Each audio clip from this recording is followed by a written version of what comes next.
Good morning, everyone. My name is Carrie Isaac, and I'm the Executive Director of Sexual Assault Services of Saskatchewan. While SAS is located on Treaty 4 territory, we aim to serve all the treaties in Saskatchewan. We are settlers and guests on this land, and we seek to work in collaboration with the Métis and First Nation communities in addressing sexual violence. We truly believe that there will be no real systemic change that is not centered in decolonizing principles and reconciliation. Sexual Assault Services of Saskatchewan is a provincial nonprofit organization that works collectively with frontline agencies, community partners, governments that provide advocacy for those affected by sexual violence. The purpose of Sexual Violence Awareness Week is to raise public awareness issues related to sexual violence in Saskatchewan through educational events, resources, and change-making conversations.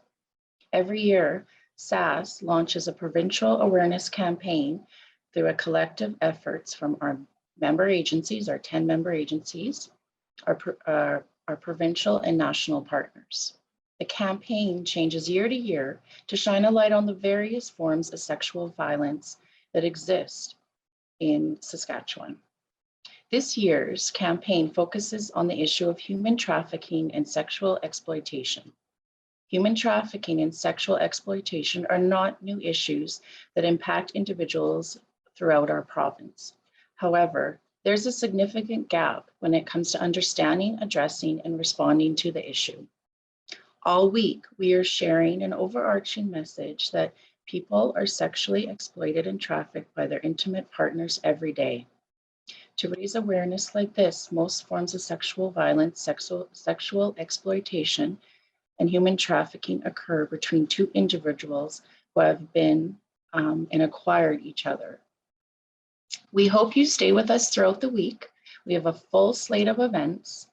To register to the free events, you can go to our Eventbrite link at www.svaw200.ca. Thank you.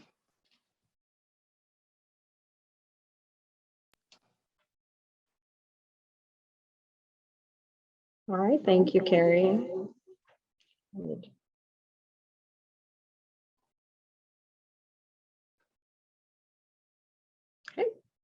Okay, so now I'm happy to present our first session entitled Beyond Villains, Victims and Saviors, Human Trafficking on the Prairies. I will introduce our first speaker and SAS member agency, Hope Restored. The mission of Hope Restored is eradicating sexual exploitation in Canada through their HOPE model, which is holistic restoration, outreach, partnership, and education, HOPE.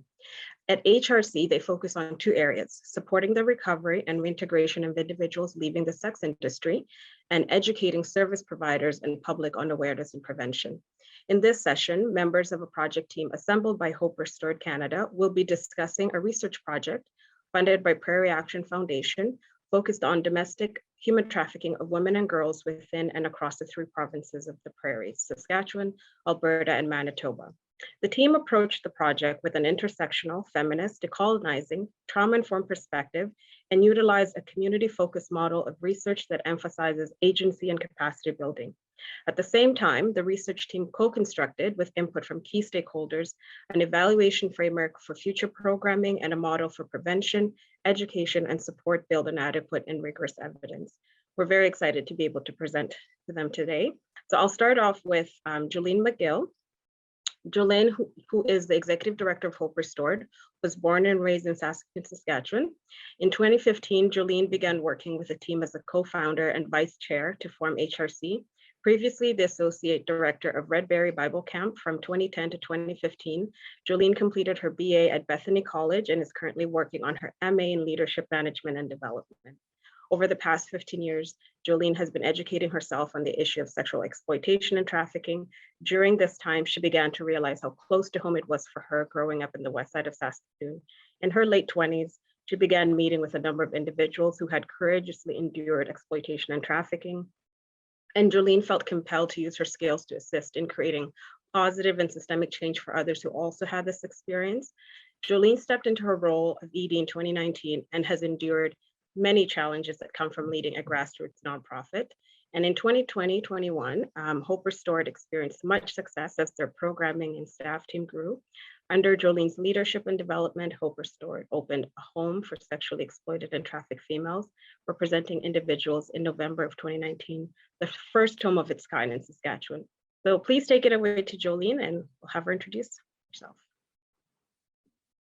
Awesome. Thank you so much, Patience. It's great to be with everyone this morning and to get to share this really exciting research that we've been doing. Before we kind of dive into the specific research project, I'm going to just share a little bit about our agency, who we are, where we came from. As Patience said, we are a grassroots agency here in Saskatchewan. So I'm speaking to you from Treaty 6 territory, and lots of our team are from different places around our province. So we're glad that you can join us today. I'm just gonna screen share here. Oh, gracious. Just go. Okay, well, unfortunately, I'm having some challenges with screen sharing, so I think I will just sadly be presenting to you, but hopefully you guys can kind of follow along with what I'm saying. So as I mentioned, I'm the Executive Director with Hope Restored Canada, and today we're going to go through just a few different things. So first, we're going to start off and I'm going to share a little bit about Hope Restored, who we are as an agency and our background, and then I'm going to pass it over to Gwen, and she's going to share the introduction to the specific research project that we did. And then we will have somebody else, Manuela, come on, and she's going to share more specifics, just a brief overview of the research project. And then we're going to move into, we'll have a break around 10:30, and then we'll move into a panel discussion after that with some people from our AC as well as from our research team as a whole. So I think it's going to be a great morning. We have tons of information that we're hoping to share with you and excited to share with you. But I really want to mention off the start, this issue, oh, thank you. Disclaimer, I'm on slide 3. So this issue is one that can be a little, it can be a lot for people to hear. Maybe you have personal experience yourself or know someone who has experienced some of these things. And so we really want to encourage you to take care of yourself in the midst of this session, to make sure that if you need to step away from the screen and just, do some breathing exercises, that you can do that, or if you need to go to the bathroom. And so I just really encourage you to take care of yourself. There can be kind of some triggering information potentially that's going to come up, and to reach out to people after, debrief this information with someone. This is also a great way to spread education. As Carrie was saying, part of this week is about bringing education to different issues, and the one this year is human trafficking. And so I really encourage you, share this with others, talk about it amongst your friend groups and with your colleagues. This is something that we need to kind of get out there for others to know about. So as an agency, we are grateful to be a member agency with SAS. And so together we, as mentioned, we're one of the agencies in the province, or one of the only really focusing on the issue of human trafficking and sexual exploitation. And so this week we're happy to be partnering with SAS to be presenting this session. There'll be some other sessions coming out and information that will be shared. And so we're just really grateful for that connection, and that we get to work together to highlight this issue that we as an agency believe is very important, and see front lines how prevalent this sadly is within our province. So thank you for joining us today. This is great. So who is Hope Restored Canada? What do we do here in the province?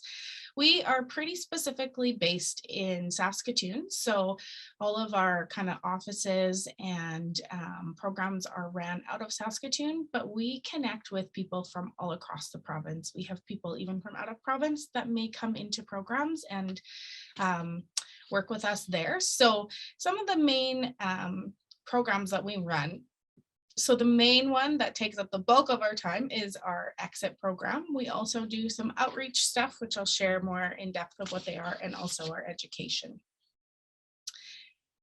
So as we kind of move along, Patience said who we are and what we do, but we have some pretty key things that we try to really work towards. And so HRC is really committed to using a trauma-informed approach in all of the things that we do and how we kind of move forward. We want to be a part of how do we engage with resiliency within our education, and how do we promote healthy relationships and reciprocal relationships when we're working with our clients as well as with our staff and volunteers in that.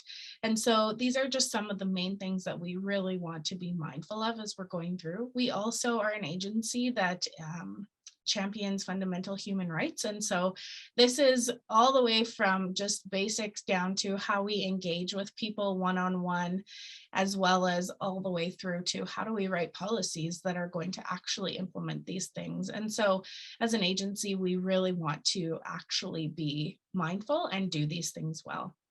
Another one is responding to the truth and reconciliation calls to action. And as you can imagine from kind of the brief intro that you had to this report, this is an industry that sadly touches a lot of our Indigenous peoples and brothers and sisters that exist out there. And so for us, we are super mindful of how do we move into that field? How do we make sure that we're engaging with and learning from and actually putting these things into action? And again, so we work to raise awareness of what is happening within the sexual exploitation and trafficking realm within and across our provinces and across Canada. So these are kind of our commitments as an agency that we are really mindful of and that we're really just working towards there. So I'm not sure who, Gwen, are you able to play that video, the next slide for me?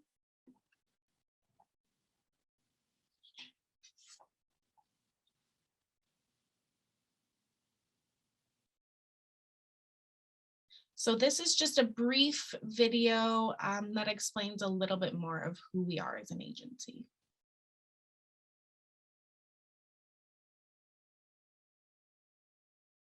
There's no sound.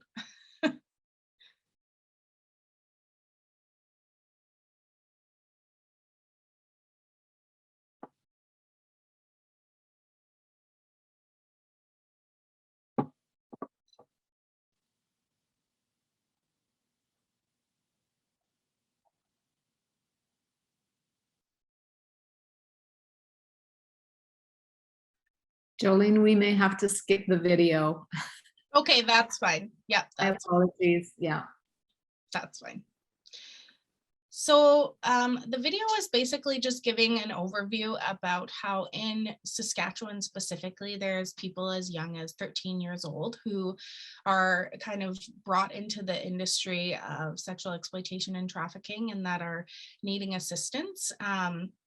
And so we just are sharing a little bit about how, as an agency, we really found this alarming and wanted to move forward in actually making an impact and doing something. And we truly believe that if somebody has experienced trafficking and exploitation, they can come out, they can find the ability to work through some of those traumas and those things that existed, and they can move forward into a lifestyle that they wish and that they desire. And so that's some of what our program offers and who we work with. So I would encourage you, you can find this video on YouTube. Feel free to check it out. It's our HRC brand video. You can see that right there. And it just shares a little bit more about us and just some specifics about the industry as a whole as we look at it. So thank you, Gwen, for assisting me, but we'll go to the next slide and we'll just skip the video for today. Awesome. She put the link in the chat, so feel free to check that out. So as a grassroots nonprofit, we have been around since about 2017 in Saskatchewan. And often people will say to me, well, how did you start this work? How did you get into this? Why is this happening in our province? And so really, we started from a collective group of people from across all of Saskatchewan. We had people from Swift Current and PA and Regina and Yorkton, a part of just as a steering team that got together and said, okay, in our communities, we are seeing this as an issue and we don't know what to do about it. There's no resources that exist for people. And so it really was a collaboration of people coming together and saying, we want to do something and we see this need. And so from about the end of 2015 into 2017, we did a lot of research, just really looking at what are the housing things, what are the programs that exist, what are the outreach pieces that exist, and what is the education that exists specifically in Saskatchewan. A part of that research, we also hired an independent researcher to do some work on their own so that we could see what we found versus what they found. And we found that both reports came back very similar as to what existed. And really what we found is that there was a definite need for an agency to start here within Saskatchewan to work specifically in this field and to offer services in this field.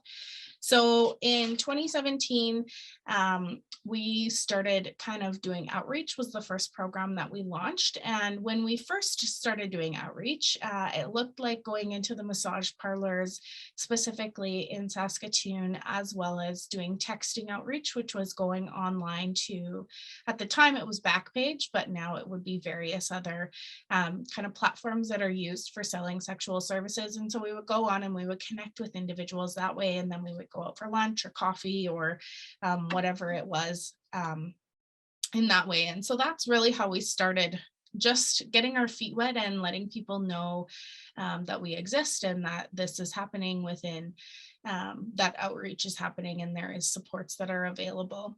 And then as we've moved forward, the pandemic obviously really put a halt to some of those things. And so our outreach now really much more consists of people who either are interested or needing supports and are reaching out, then we will connect with them and support them how they are able.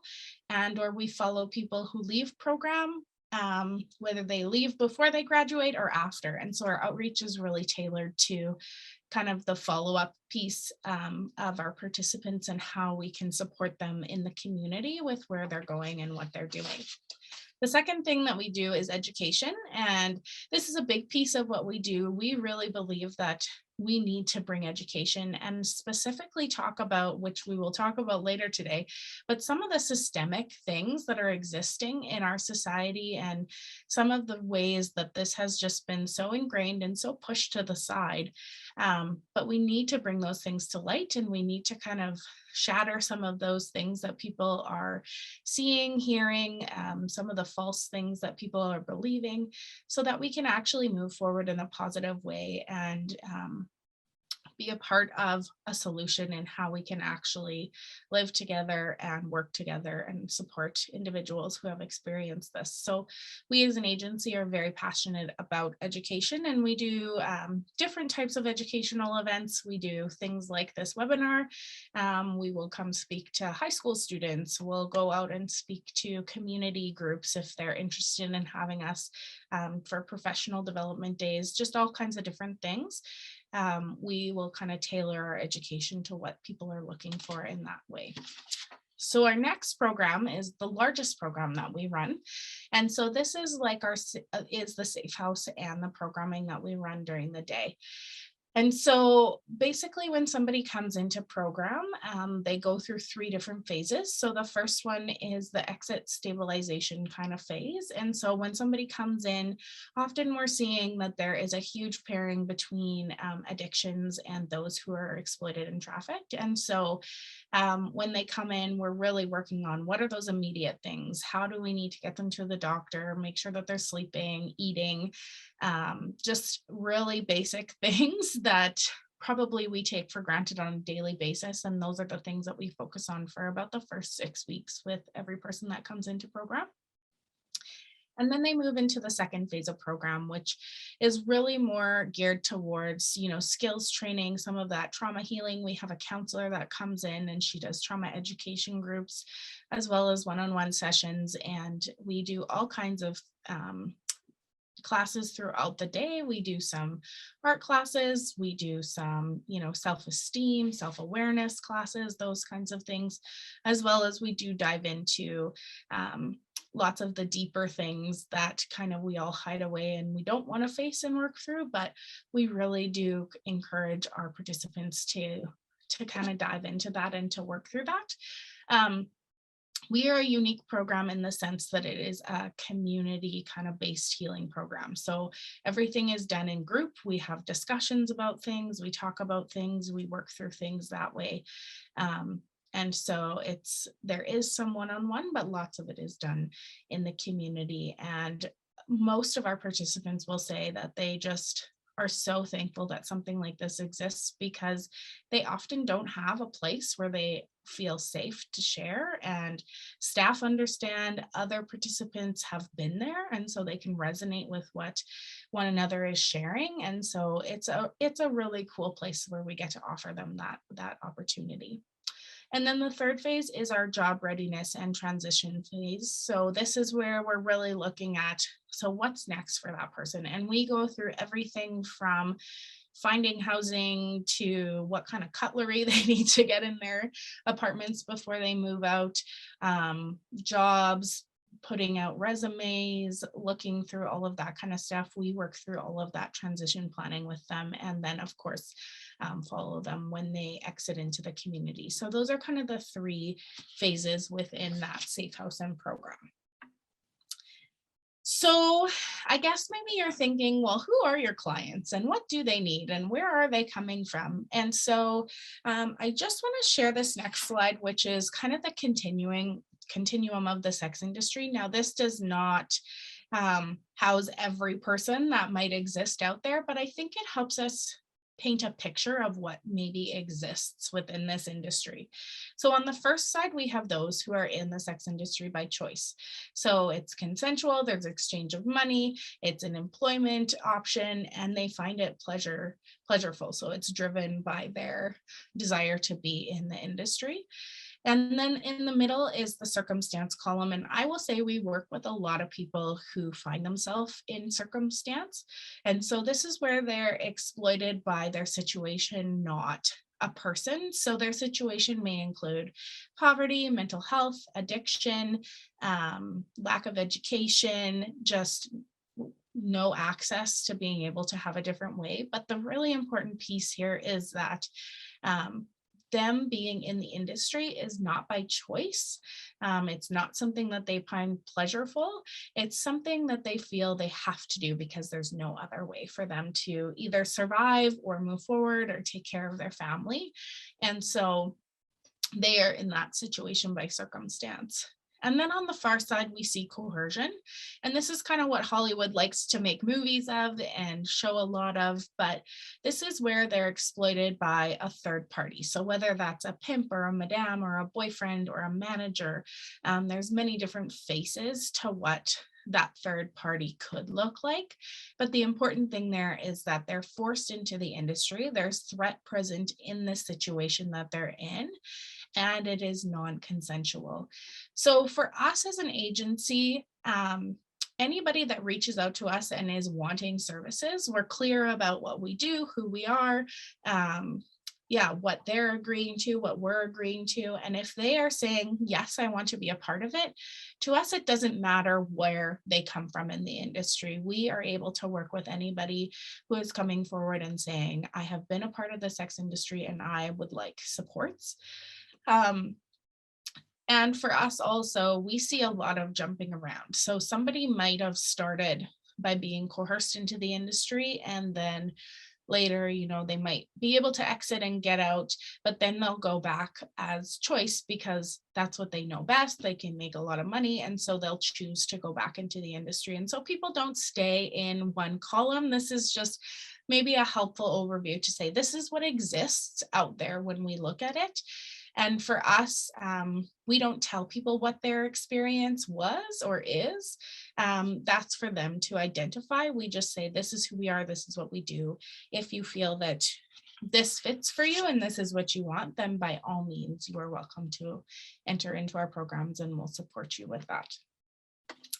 So one other thing on the next slide that I just want to share is also for us, it's really important that we recognize kind of the hierarchy of needs with those that we're working with.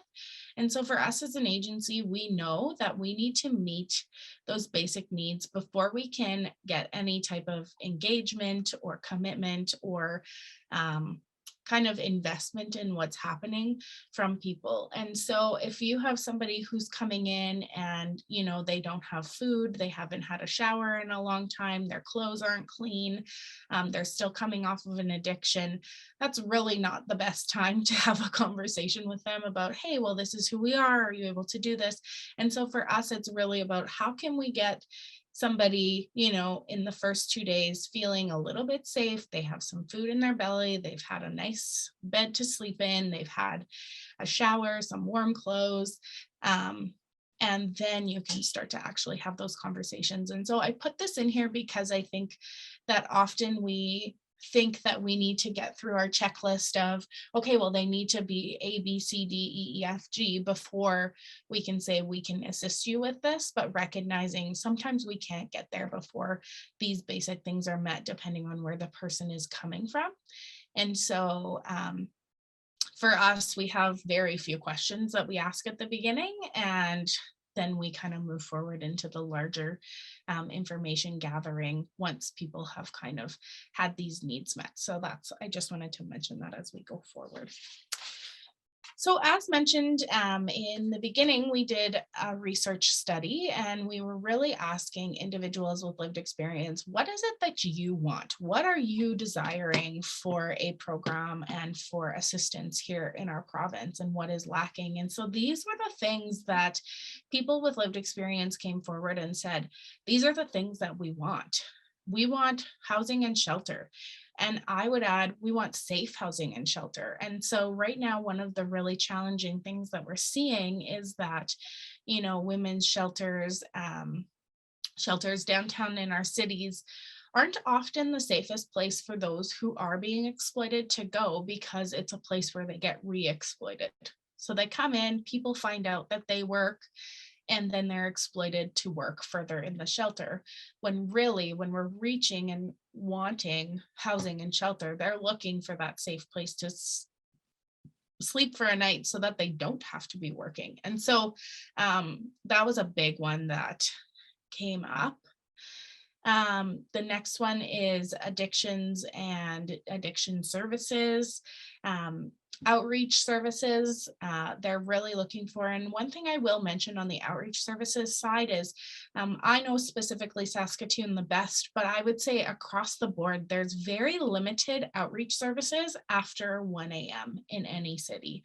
And so when you're thinking about people who are working, on the, like, whether they're in hotels or on the streets or in motels or out of their Airbnbs or out of their homes, often they're up throughout the night. And so there's really lack of services that exist for someone to reach out to if they're needing assistance within that at that time frame. Dental and medical, mental health services, and just to add with that, mental health services that recognize some of the PTSD as well as the compound trauma that might exist for individuals who have been trafficked and sexually exploited.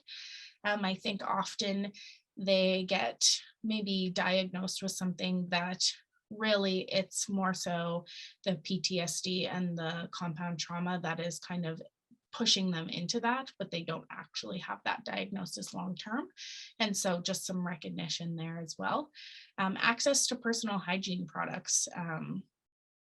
Simple things like having tampons to be able to use is a big one. Counseling, child protection work. This is a big one. Often, you know, there's, you know, somebody will find out that the mom is working, and so there's automatically a child protection kind of situation that's put into play, even though potentially that child is well taken care of, they have food, they have a home, like whatever the situation is. And so it's just this perceived thing that automatically that child is in danger. yeah, access to social assistance, personal development stuff. So how can I work on myself so that I can move forward and potentially get out of this industry? Safety, bus tickets and money. And I would just say transportation in general. Sometimes somebody's trying to move from an unsafe situation in one location and needs to get somewhere else to save family. And there's lack of that opportunity and or support for that. Tattoos and branding removal. This is a big one that we see when people come in. If they had branding put on them, then they are often requesting, how can I get this taken care of? Or sometimes it's even scar removal. For that kind of thing. Education. So this is all the way from, in our program, we have tons of participants that are going through just their GED and working on getting their GED. We thankfully have some retired teachers that come in and do one-on-one classes with them, and they will then go and take their exams. But this is a big one. How can we gain some education so that we have that in our back pocket to move forward with? And so there's lots of things that kind of people are asking for and are wanting, again, legal services. And then a big one is life skills. What are the life skills that I need to parent well, to, live well, to kind of move myself out of maybe the situation that I'm in? So these were the things that we were really hearing. And so when we went to implement our program, these were things that we were really mindful of. Okay, so how are we assisting people with the things that we're hearing that they actually need?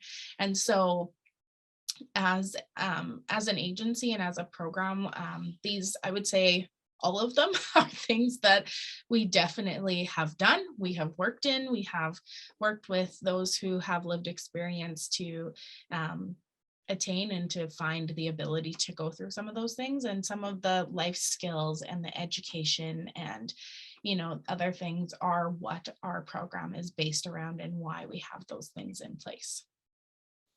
So I know that some people are having some questions. I just have a couple more slides. So I'll just finish off my little section and then we'll go into a few questions, and then I'll kind of pass it over to Gwen if that's okay. So this is actually my last slide. And the reason why I put this in here is because often people will say, why don't people just leave? Why, if the reality that trafficking isn't something that we see in Hollywood movies often, where they're tied behind bars, they have chains around their arms, and there's a little bit more freedom, and or they're trafficked by their circumstance. And so they're just in that, like, why don't they leave? Why don't they reach out for help? And as you can see, this list is, I would say, limited, but also very long that is up on the screen. And these are barriers that are maybe not visible barriers that, you and I can see with our own eyes, but they're very real barriers that are internal for those who have experienced or are experiencing traffic and exploitation. And so these are all reasons why people don't come forward. And I think that there's an internal battle all the time for people who are saying, okay, I don't want to do this, but I don't know how to reach out. And they truly believe agencies aren't going to understand. I'm going to be shamed for this. Going to the police, they're afraid of maybe that treatment or that connection there.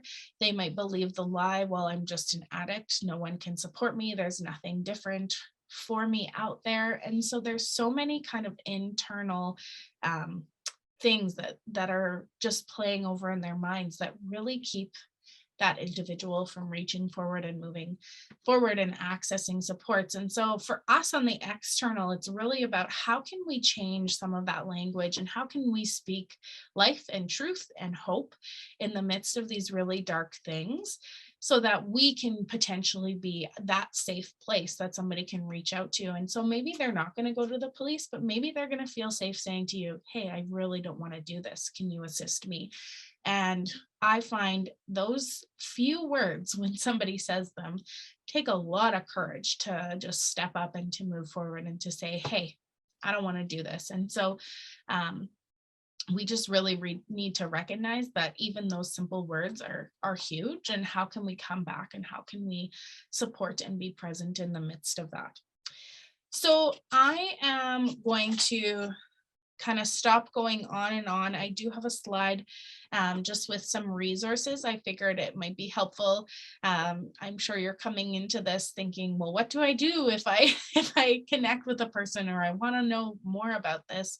So I have our Hope Restored information. You can call the program directly. You can give it to those with lived experience and they can use that program number as well as we have the national hotline and the Chrysalis anti-trafficking hotline. So you can definitely resource people with that. But maybe I'll just go, oh gosh. And I'll just answer some of the questions that might be on the chat. I see that there was one question and Gwen did put in the chat, but our house is located in Saskatoon. We have 6 bedrooms in the home. We can accommodate up to 8 people.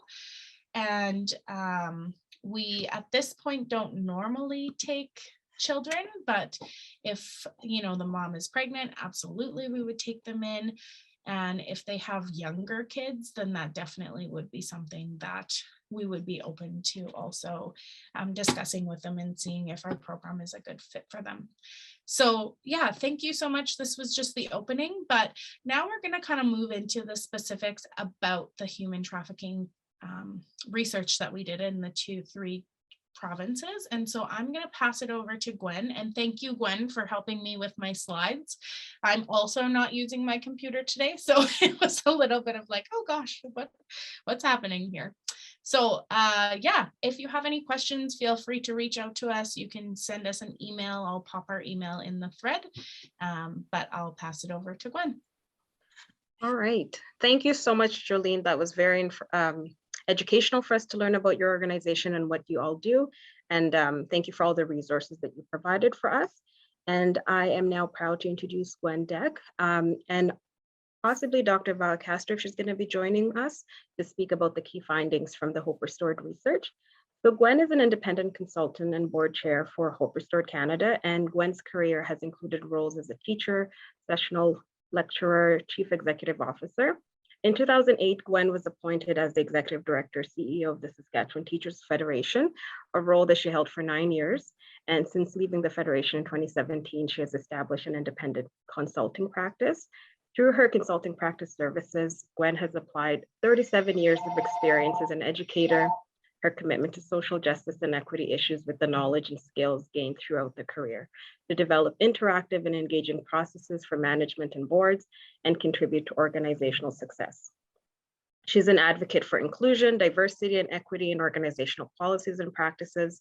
And her experience with nonprofit boards include membership on 2 nonprofit boards.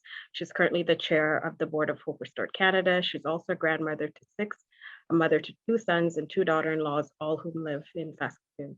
And we always say that Gwen is the best board out there because she's so involved in so much. So we're so happy to have her here today. And I'll just do a quick introduction to Dr. Val Castro as well. Manuela Val Castro is a Chilean activist and scholar of Mestiza, so that's Spanish, Italian, and Afro-Indigenous background. And she has been a guest to Turtle Island since 2005 and to Treaty 6 since 2015. She holds a PhD in gender, race, sexuality, and social justice at UBC and a master's in women and gender studies from the same university. Dr. Val Castro is an experienced educator in both university and community settings, who's deeply committed to social, gender, and racial justice and equity. She has extensive experience developing and delivering anti-racist, anti-oppressive curriculum to a diversity of audiences. And for the past 3 years, she's coordinated Anti-Racism Network. And under this capacity, she led coalition building, advocacy work with a range of actors, including Indigenous and settler organizations, as well as agencies and organizations that work with newcomers, immigrants, and refugees. And she works with the Division of Social Accountability at the College of Medicine at U of S. She's also mother of 2 and a resident of the core neighborhood. So we look forward to hearing what you both have to share to us this morning. Thank you. Good morning. Thank you, Patience, for that introduction. Before I move on, though, we did respond to the one question. Are there other questions that participants have that you would like to pose. There is a Q&A option, and Jolene is still here to respond to questions that you might have about the program that is offered through the Safe House.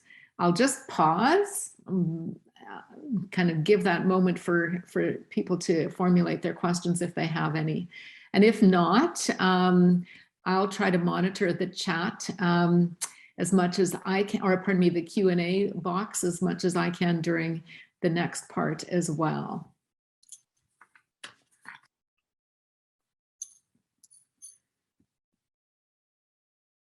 Just pausing. If not, then I'm going to move on, and I'm going to actually share an image on my screen. Now, can you see that image of the essentially just a document that's there? And I'll use this as a basis for introducing the remainder of our session this morning. And my job is just that, just to introduce this session and then turn it over to the people who are part of our research team, and also to moderate some questions, pose some questions to them as well. I'll speak for just a couple of minutes now to introduce the significant research project that we have, and then maybe we'll take just a really short break. People might need to do that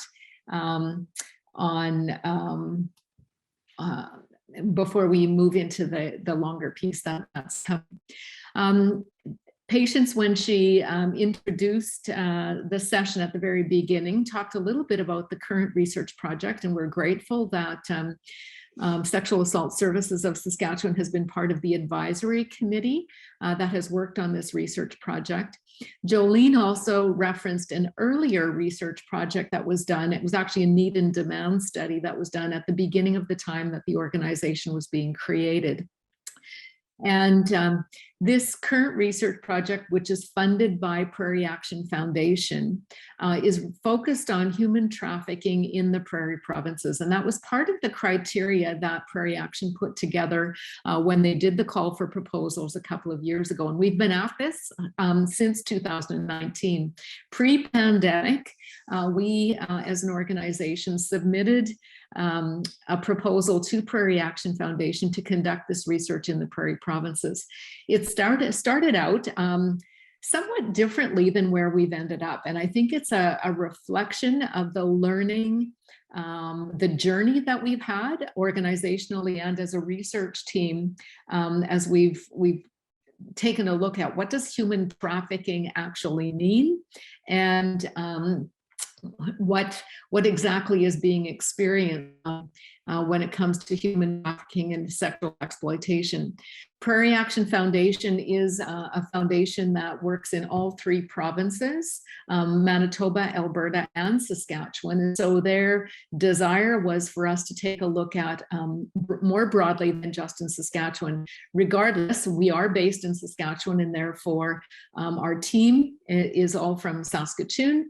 And we have been able to reach out into Alberta and Manitoba through the connections with our advisory committee, as well as through the agencies that we ended up interviewing, or representatives from those agencies, and so on.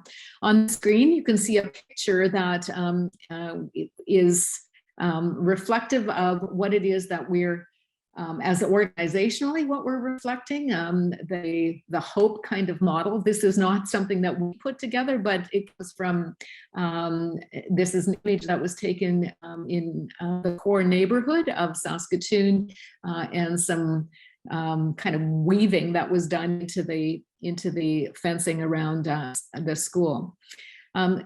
Just focusing specifically on the research. Really, and there is a chapter in the research program called Good Intentions and Harmful Impacts. Manuela, when she comes on in a few minutes, will describe that a little bit more. But really, the intention was to measure the scope, the characteristics, and determinants of domestic human trafficking of women and girls in the 3 provinces, as I've said, and also to gauge stakeholder supports and services, to really analyze what is available for women who have, women and girls, and that are wishing to exit sex trade, and want to acknowledge the continuum that Jolene mentioned in her presentation as well, regardless of where it is that they are coming from and what their interests are, what kind of supports and services are available. I think one of the things that as we engaged in the research, how we shifted the focus, and part of this was influenced by the pandemic, that we were not able to go out and interview as many individuals with lived experience as we had initially expected to or wanted to. And so we shifted as a result of that, but more importantly, we shifted because of the advisory committee that we established. Our advisory committee, and I think this is one of the best things that we did early on in the program, or in the project, was to invite stakeholder representatives from a variety of different agencies to come to join us, to give us advice, essentially, and that is what an advisory committee should do, to give us advice about the processes that we were undertaking, and to challenge us, to test us, to push us as a research team as well, beyond what it is that we had originally envisioned for the research project. And they did that, and did that very successfully. So on the research, or pardon me, on the advisory committee, we had representatives from all 3 provinces. That was important to us. The representatives come from other agencies who are providing supports.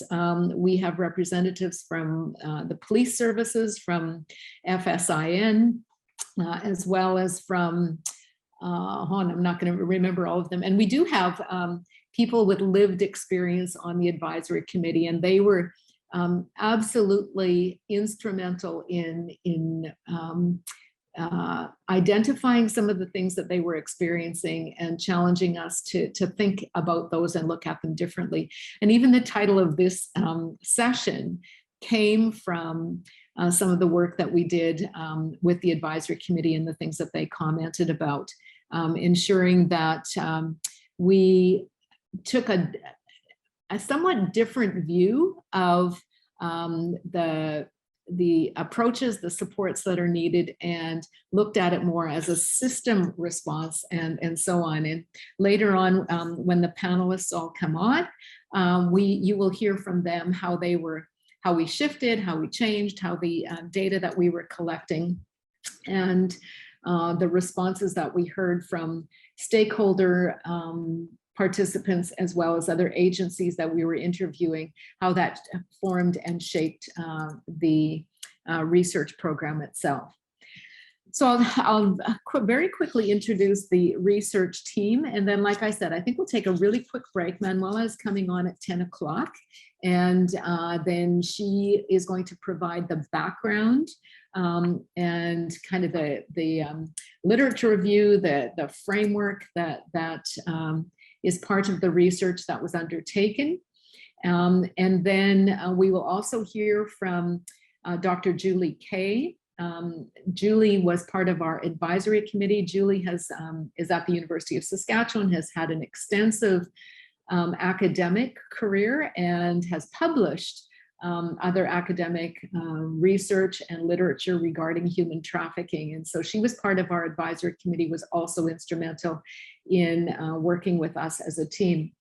In addition to Manuela, Dr. Priscilla Settee was our principal investigator. And Dr. Settee is well known in our province and across the country, internationally as well, for the work that she has done on sustainability, the work that she has done in the Indigenous community, and more broadly than that. And so she was invaluable to us in terms of shaping and informing the work that we've done. One of our research assistants is Taylor Bassingwaite, and Taylor is on this call, and she'll come on to it and show her real face later on. Taylor was also just an absolutely fabulous addition to our team in terms of being able to coordinate and conduct the stakeholder interviews, gathering data. She and Jolene did an extensive environmental scan around everything that's available in the 3 Prairie provinces to support those who have been exploited and trafficked. And her exceptional capacity to relate to all of the stakeholders and to conduct the interviewees and work with them as well as to do the critical analysis that needed to be done was very helpful as well. So in the panel, or after the break, we'll have the panelists talk a little bit about their perspective. I will be moderating some questions, but we will be inviting questions from all of you as well. If you have anything that you want to ask, there is no question that shouldn't be asked, and then we can take that to wherever we need to go in the next little while.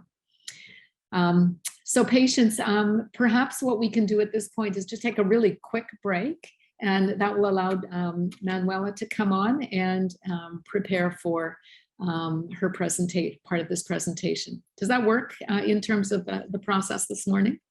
For sure, for sure. Thank you very much, Gwen. And so we'll take an 8-minute break if that's okay, and start up again at 10. Yeah, that sounds great. And yeah, just gets everybody moving around a little bit and ready to focus. Sounds good. Thank you very much. We'll see you all shortly.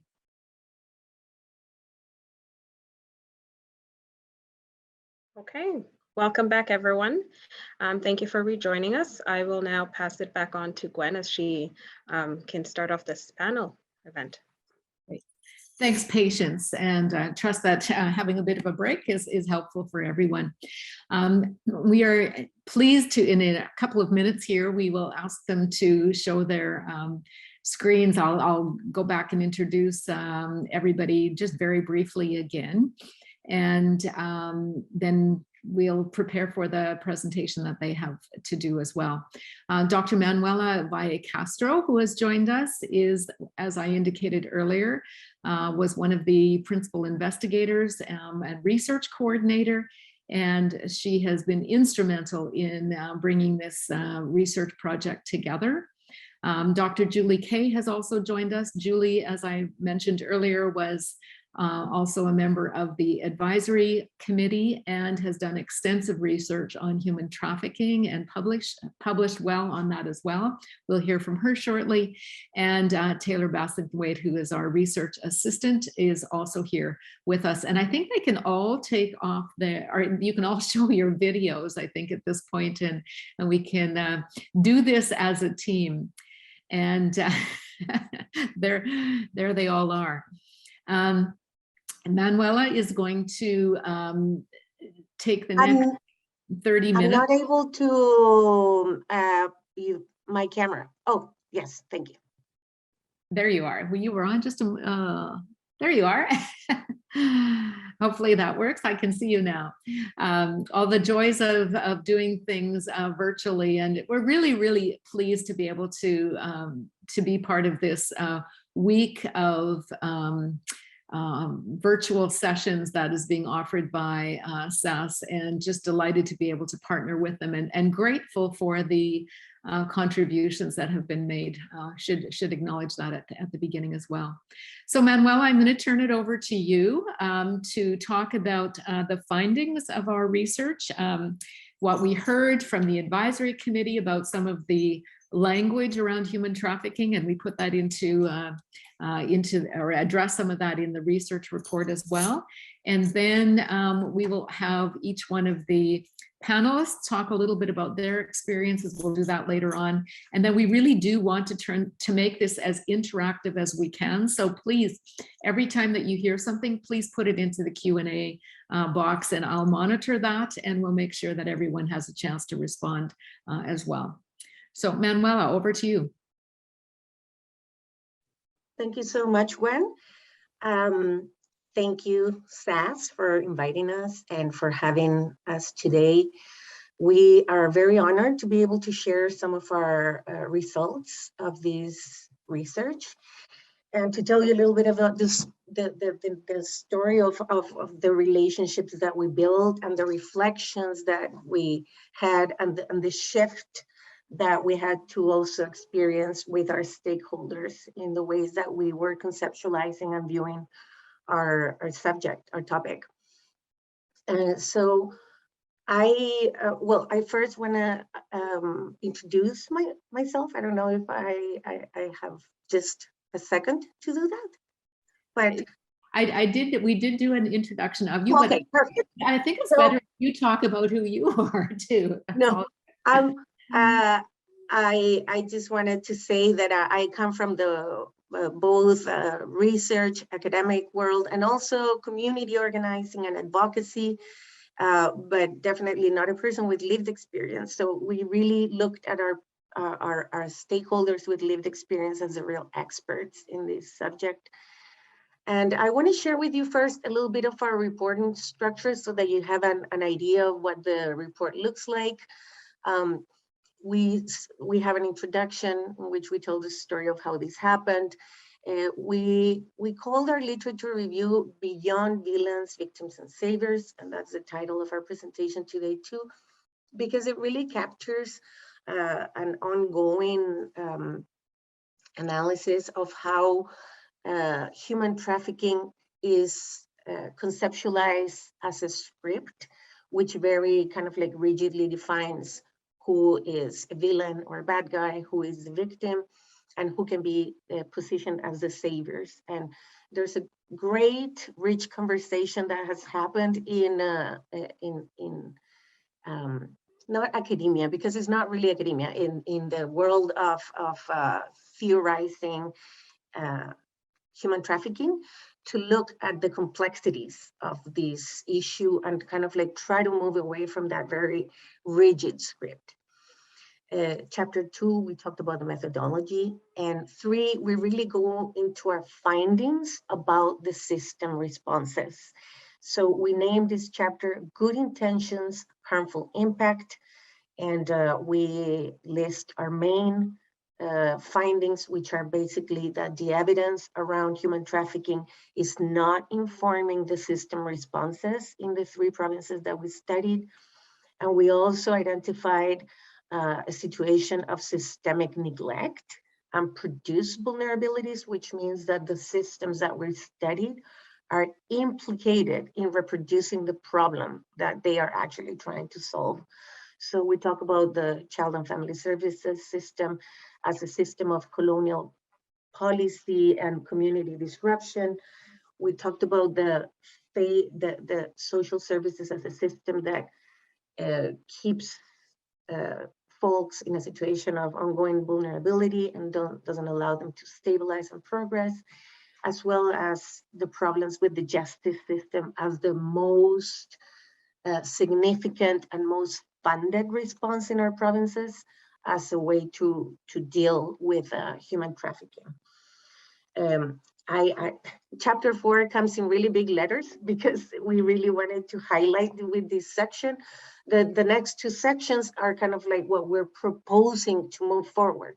So chapter 4 really sets the path for our provincial governments that are really invested in prioritizing the safety and integrity of folks that are vulnerable and addressing the epidemic of missing and murder, Indigenous women and girls in Two-Spirit.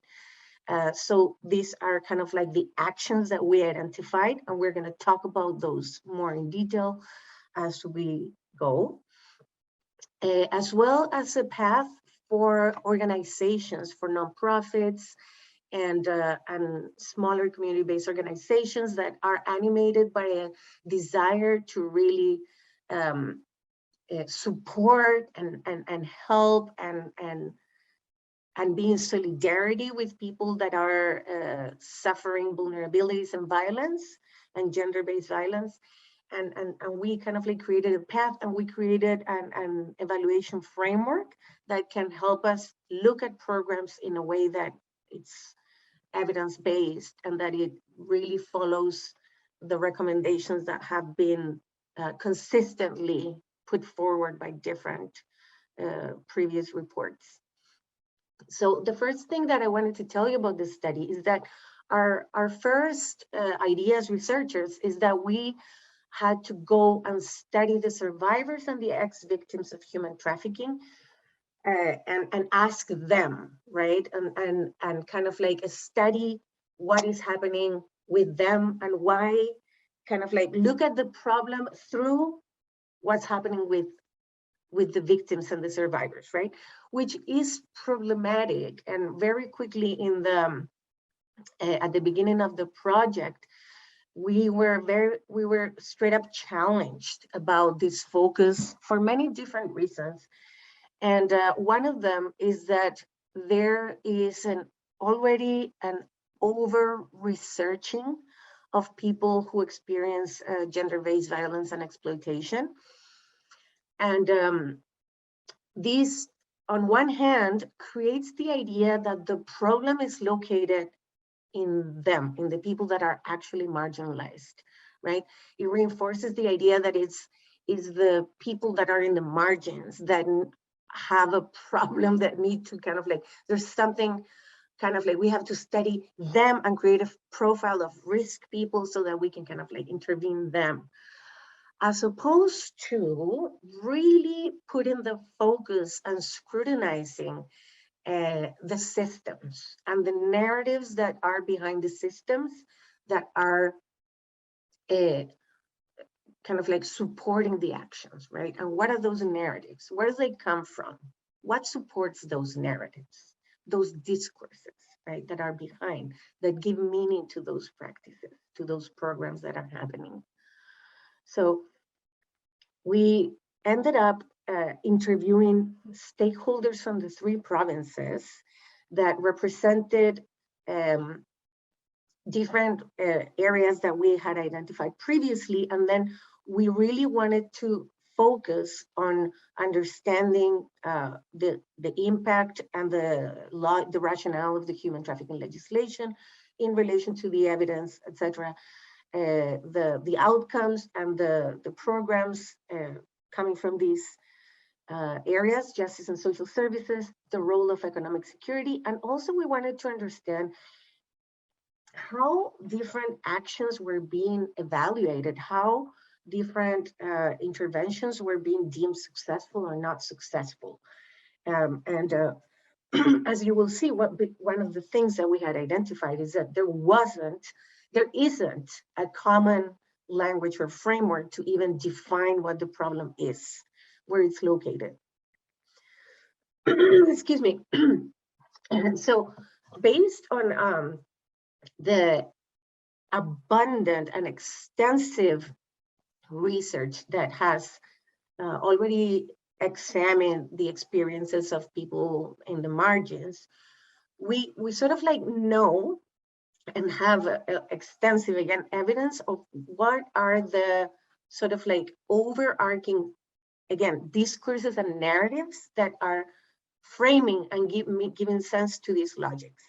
I don't want to get too theoretical, but I just want to explain that we understand that these are the root causes of the problem that we're studying, right?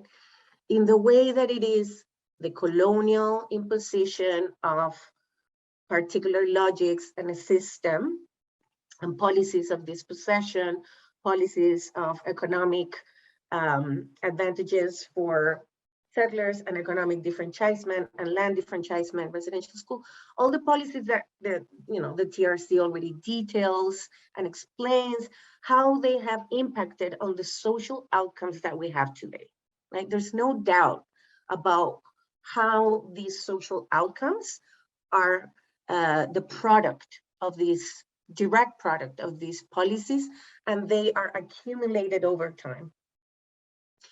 So one of the things that we identified, as I was saying in the beginning, is that there is this oversimplification of this very complex problem into a narrative of, as we were saying, kind of like bad guys, victims that don't know, right? And saviors, good people that can come and save them from their bad situation. Also, we identified that there's complete conflation of many different situations and circumstances under the rubric of human trafficking, which is extremely problematic because it's no allowing for the specific supports of each one of those situations, right? It's created sort of like a blanket understanding of human trafficking in which a lot of different nuanced situations happen. We also found that there's a consistent approach to human trafficking that is increasing policing practices and police budgets, right? And that one of the impacts of this is that we kind of like construct the victims as if they were just either ignorant or don't understand the situation, right? And also ignores the systemic inequities that create that put people in this situation. So one of the things that we talk about is that talking about individual risk and individual vulnerabilities creates what we call systemic innocence, right? So it means that the systems, again, are not examined, right? So for example, when the police finds a van with 2 young women who have been trafficked in the north, right, as it recently happened, if we just talk about the problem being the 2 perpetrators, right, and the 2 victims, we are ignoring the entire system that allowed and enabled that situation to happen. That means the layers of systemic neglect in terms of protecting, right, all the failures, all the ways that the system failed for that to happen, right? So the system already failed to provide safe housing, safe transport, food security, livelihood, right? And these approaches that are just criminalizing, they don't allow for us to examine and challenge why the system is not providing folks with the basic social and human rights. And the other problem that we identify is that there is a systematic excluding of the voices of organized sex workers who are constantly advocating for the prevention of human trafficking, right, by the regulation,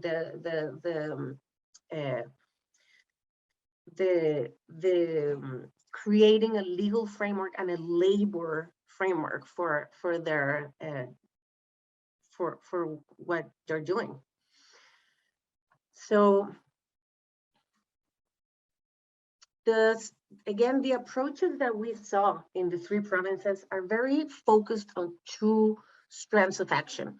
One is policing and incarceration, right? And the premise or the script is that they're good guys, bad guys, and victims, right?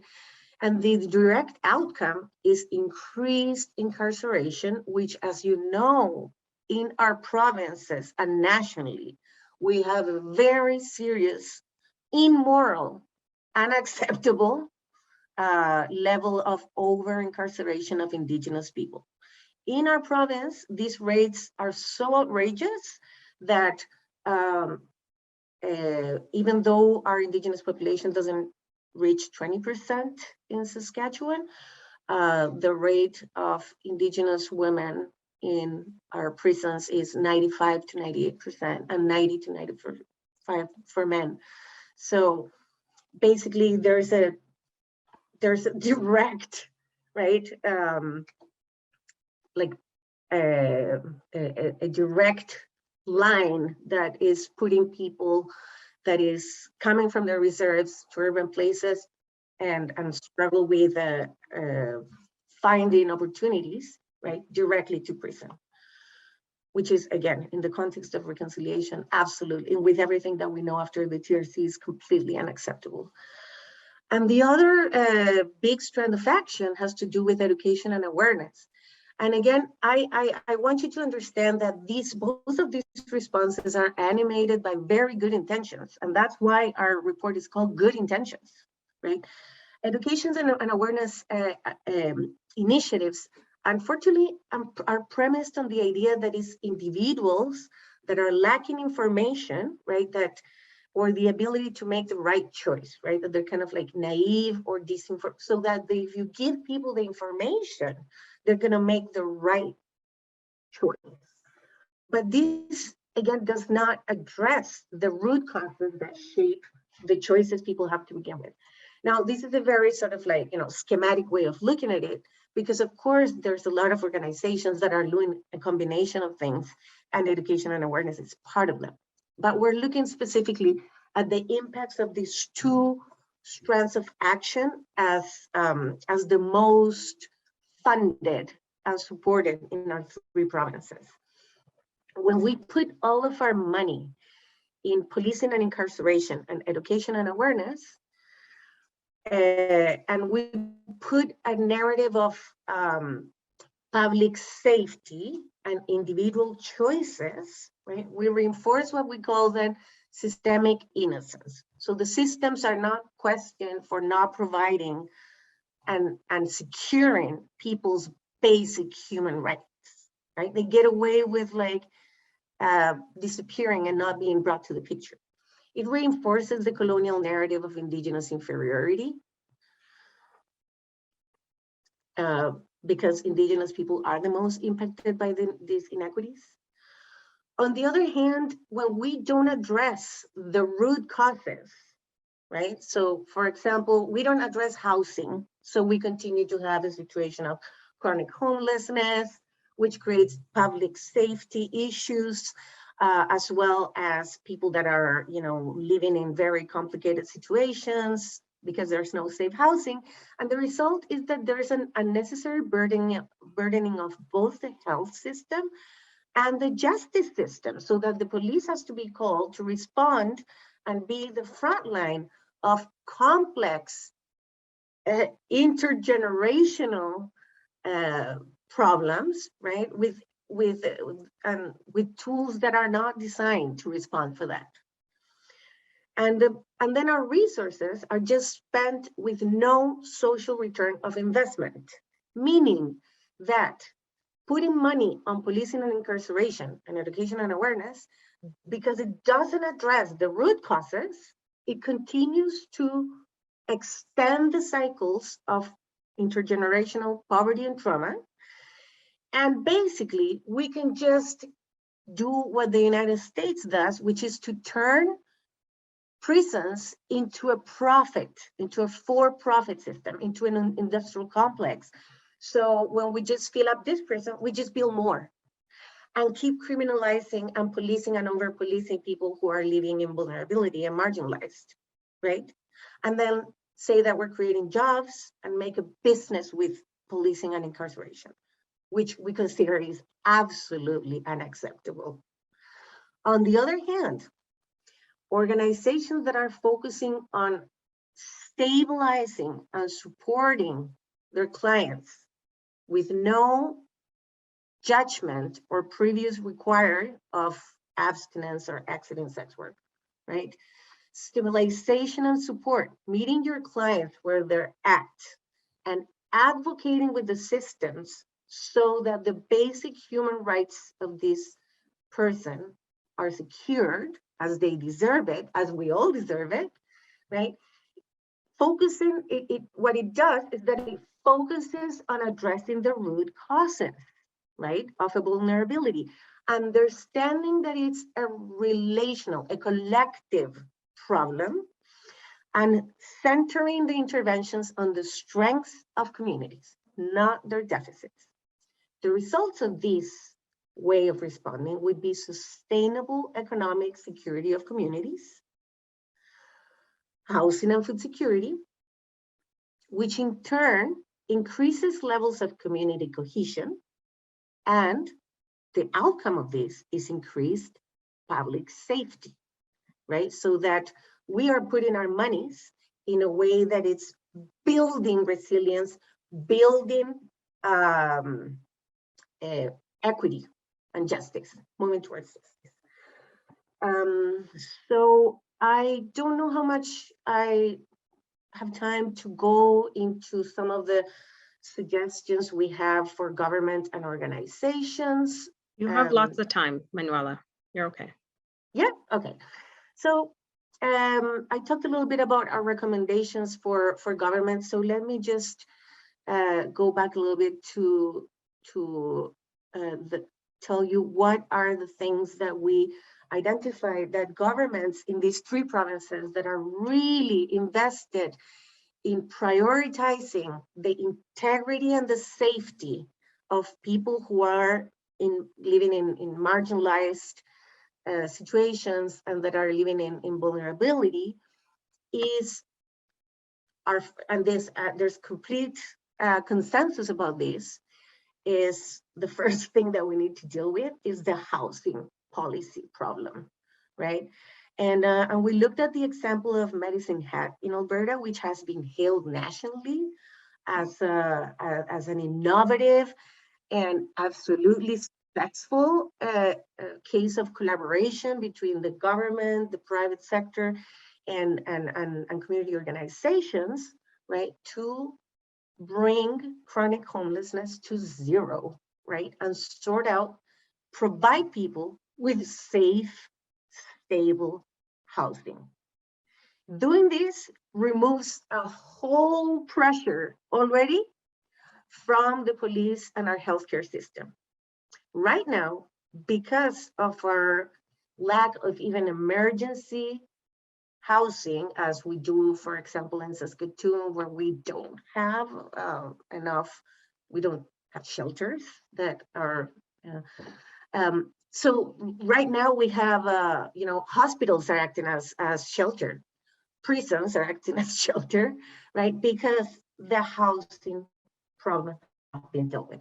And I understand that there's kind of like jurisdictional issues that play out, but clients don't have to be at the receiving end of this jurisdictional problem, right? Governments have to figure it out. It's in the way of a Jordan's principle, right? People have to be provided with housing, no matter what. No, we'll figure out who kicks down the bill first.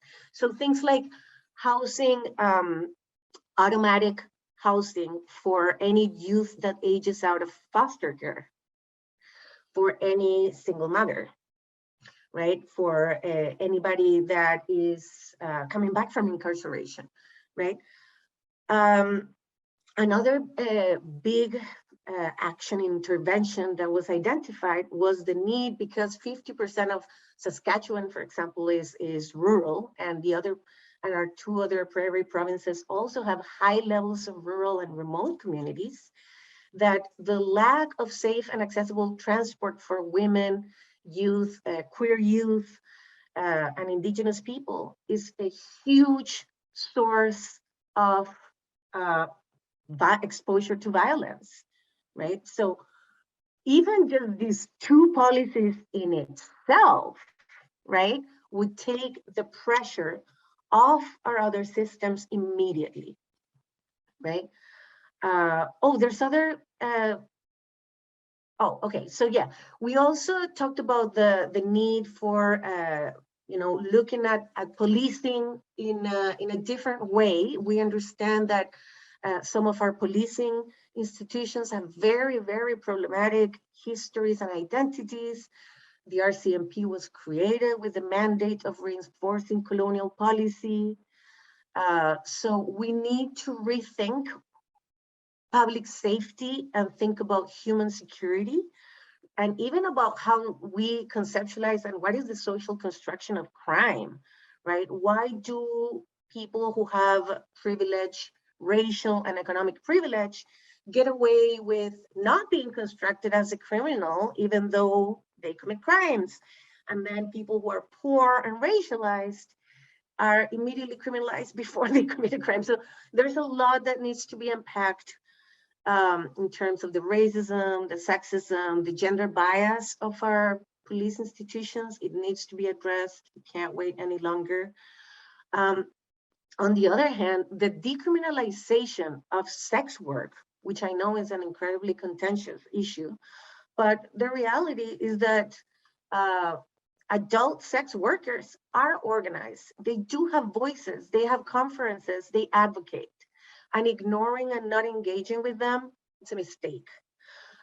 Engaging with organized sex workers that are advocating for labor regulation and to make sure that nobody's being exploited, right, while doing sex work, that there's no children doing sex work, that there's no people who can't consent, etc. It's an important step, and we have to get over our own sort of like colonial biases around Christian and Victorian morality and ideas around women's sexuality that are rooted in whiteness. We also think that our governments can do lots to invest in keeping families together, because we know that family disruption and child apprehension is a huge, harmful cycle, that it's a predictor of being trafficked, it's a predictor of being in foster care, it's a predictor of being exploited, incarcerated, and many other things. So even with things like childcare, right, and supporting food security in our communities, right, it's something that can support keeping families together. And we don't have those programs right now in place in a way that they're successful. And there's some really good experiences of giving the sovereignty of working with indigenous governance authorities and organizations to avoid indigenous children being removed from their communities. So we also, as I was saying, have recommendations for our organizations, and we think that they have to do with the following. Reframing human trafficking in terms of our TRC, right? So looking at reconciliation, really looking at the calls for justice of the inquiry on missing and murdered Indigenous women and girls in spirit, looking at this as an issue of economic equity and justice and gender equity and justice. Excuse me. Moving away from this ideology of deficit, right? That we have been taught that people who live in poverty, people who experience marginalization, is because there's something wrong with them, right? They're missing something, as opposed to understanding that our systems are full of barriers and biases. We have to understand and embrace the upstream approaches and the harm reduction practices. And part of these has to do with number 4, right? Which is embrace anti-racist reflection, understand what have been the logics of settler colonialism and of whiteness within our agencies, right? For example, in the case of nonprofits and charities, right? We have a history and a legacy of white saviorism, social and moral hygiene, and Christian morality in charity and nonprofit culture. So we have to embark on a deep reflection about that. And finally, get to a consensus about what is it that we are wanting to intervene on. What are the actions that are evidence-based, right? And what are the outcomes? So to really introduce sort of like a logic model to evaluation. So the things that we're suggesting is that programs and interventions, right, that want to address any form of gender violence and human trafficking, they need to be designed on they need to be designed based on current and reliable data. So we have some questions attached to it, so that it builds on the accumulated knowledge and recommendations in the area, right? And particularly, as I was saying, the calls to action and the calls for justice. Programs and interventions need to prioritize the integrity, safety, and dignity of clients, right? We think that clients need to be seen as full humans with agency and never treated as kind of like children or people who are unable of making choices. They need to be patronized. So we need to work with them and their strengths. This more of as a collective level to map and understand and mobilize the strengths of the community. So to really build on the existing networks, leaders, and values of the communities that are, this is kind of like repetitive of number one, but basically make sure that they are aligned and consistent with the recommendations of the TRC and the calls for justice. And then that is the last one. So I hope I don't think I could say everything, but I hope we can have a little bit more of a conversation, and I remain very open to the questions that you may have. I see there's some in the chat, but I should probably stop sharing now. Thanks, Manuela. Appreciate the overview. And there was a lot of information, or there is a lot of information that we were collating and pulling together in the research project. And so what Manuela has done is just touched on the highlights of some of that. And I know that that has prompted some questions from some of you. Some of the questions appeared in the chat, but there are also, I think, some questions in the Q&A box at the bottom. Before we move to those questions, however, I'm going to invite Taylor and Julie and then go back to Jolene to comment a little bit about their interactions as the research team and some of the learnings that we've collectively had as well as individually impacted. And then we do want to get to every one of those questions that are there. So while each of us are talking, maybe our team can take a look at the questions and begin to prepare for responses to them. I know there are quite a few there that were prompted from some of the information that Manuela presented. So Julie, I'm going to go to you and next. And I know, Julie, you've done extensive research on human trafficking in your academic life and have published extensively as well. So I'm going to invite you to comment as an advisory committee member, but also as an academic researcher. How does what we've been talking about in this research project, the analysis that we've done, the system, particularly the systemic analysis that's been undertaken, how does that align with some of the other research that you have done previously? Sure. Well, first, thanks for having me. It really was an honor to be part of this project. I'm currently speaking, I'm in Treaty 7 territory at the moment. I was just in Piikani First Nation yesterday. I'm working on a film project. And that's, I guess, I just wanted to make clear that a lot of my work is community-based. It's rooted and led by I work a lot with grassroots organizing and in a number of areas kind of related to gender and sexualized violence. And so I wanted to, I guess, when I was thinking through, you know, how this work has related to, I guess my book is kind of the one more where all my work sort of came together around this topic. So my book is called Responding to Human Trafficking. And as I was reflecting on how this work related to my book, one of the thoughts that kept coming up is this is just really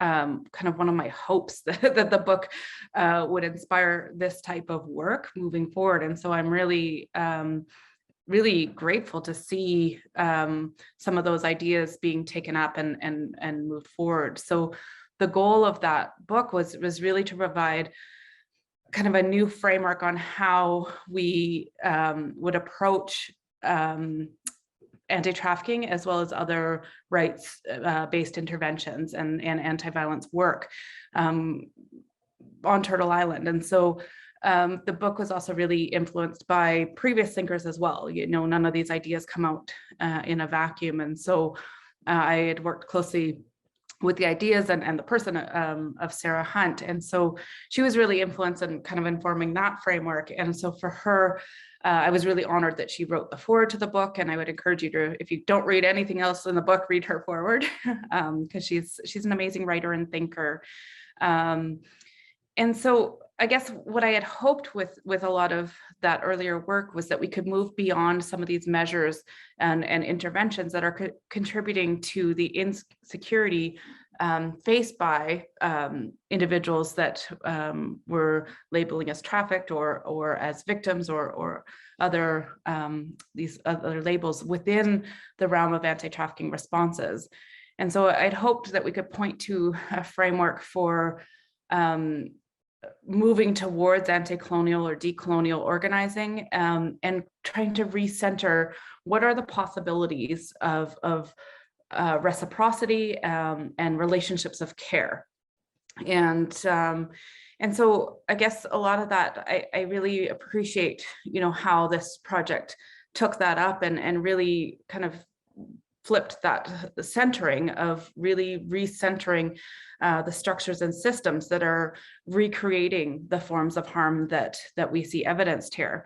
And so I just had a few comments, I guess, mostly just based on things that I've really been thinking a lot about lately, but also, just some of the things that I thought that are important to grab onto in this work that was done. And I guess one of those things is just to reiterate kind of that knowledge that we all are connected to or involved in systems that we recognize and see as not working, right? And so, and I think we're getting to this point, and it's so great to see more mobilization around this, is we're getting to a point where we're really starting to acknowledge that sexual violence interventions in Canada have never worked for women. They've never worked for Indigenous people. They've never worked for children, girls, trans two-spirit. And it's because they weren't designed for any of us. They were designed from a colonial legal framework. And so and that kind of connects to so many different systems, Canadian legal systems, healthcare, governance. None of these were created or founded on the values of the First Peoples of the land, of Indigenous peoples, of Indigenous laws. And so in that, we see that so many of the workings out of these systems are also counter to those values. And so I wanted to point to one kind of example of something that I've been really closely working on for quite, I don't know, long time. And it really points to how one of the core assumptions coming from that colonial framework is that bodies can actually be a possession of or can belong to the state. And that's a different worldview. That's a different value than the majority of people on the planet, but certainly a different value than Indigenous people would focus on. Is you don't possess or own as property as otherwise a being. And that is a fundamental tenet of how our systems work. And so where we saw this playing out really starkly, and I think it connects with some of how we can think about human trafficking as well, is how, so one of the works that we're working on a re-release of a booklet called Our Breaking Point. And so that booklet came about through a number of, conversations, like kitchen table talks, that kind of thing, with a number of Indigenous women and the family of Cindy Gladue. And so in that booklet, one of the things that we talk about is how the Canadian criminal justice system was founded on the premise of dispossessing and erasing Indigenous people, and that it continues to function from that discriminatory basis. And so if you're not remembering, and I will warn that it's a triggering case, and it's a triggering thing to discuss, and also to have lived, alongside her family with, but in an active utter dehumanization in the context of a sexual violence case. He was charged with first-degree murder and manslaughter with sexual assault as the underlying crimes. The Crown, so the Crown on side of, that punitive measure, brought a portion of Cindy Gladju's organs, her pelvic region, into the courtroom, and they called it was referred to as real evidence, as a specimen. And this is her body, her being.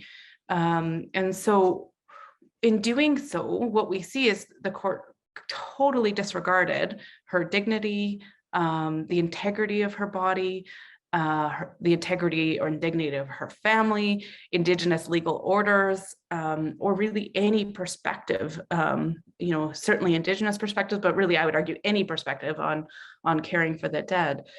And so it viewed her body, which is a sacred being, as being a property of the state.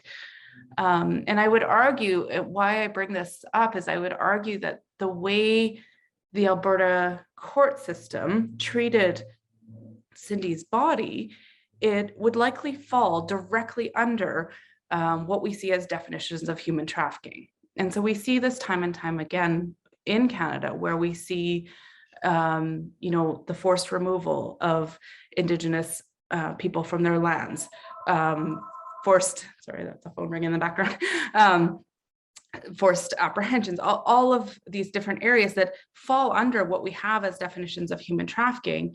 And yet these continue within the realm of the way our criminal justice system operates. And I don't use the term justice system, the criminal legal system, the way it continues to operate. And so I guess I just wanted to point to that, because I think this report and what the work here does is it really takes that up of how do we recenter those relationships of care in a transformative way to move beyond the systems that we continue to reinforce in ways that are creating harm. And so we know we have all this, like Manuela said, like there is so much evidence around the way these systems are not working, the way they're, and how they are so at fundamental odds with how Indigenous values and Indigenous law and legal orders deal with complex problems.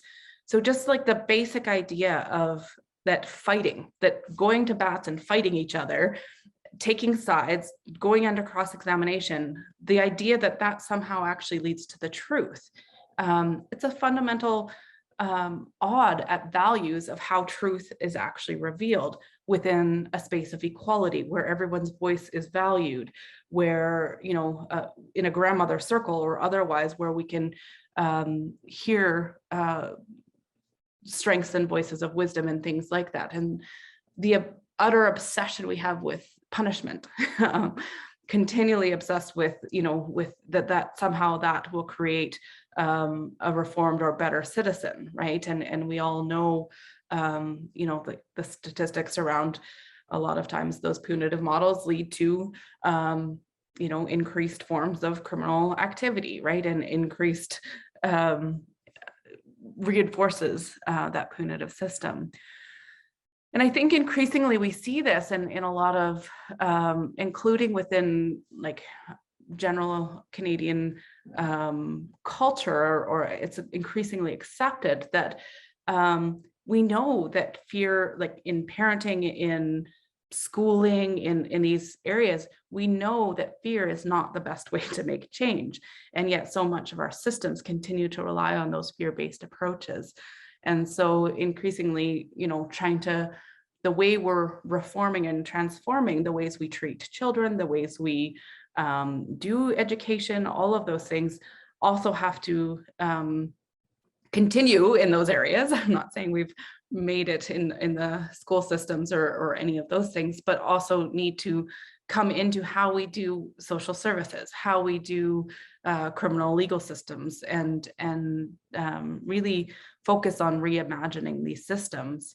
So all that to just say, like, this report, I think, was a really important step in taking up and what it looks like to put into practice and bring that into some practical suggestions of what it looks like in practice to reimagine these systems and how we can do those in both large and small ways in the communities and environments that we inhabit. So I think that's all I kind of wanted to comment on. And again, thank you for including me in this project.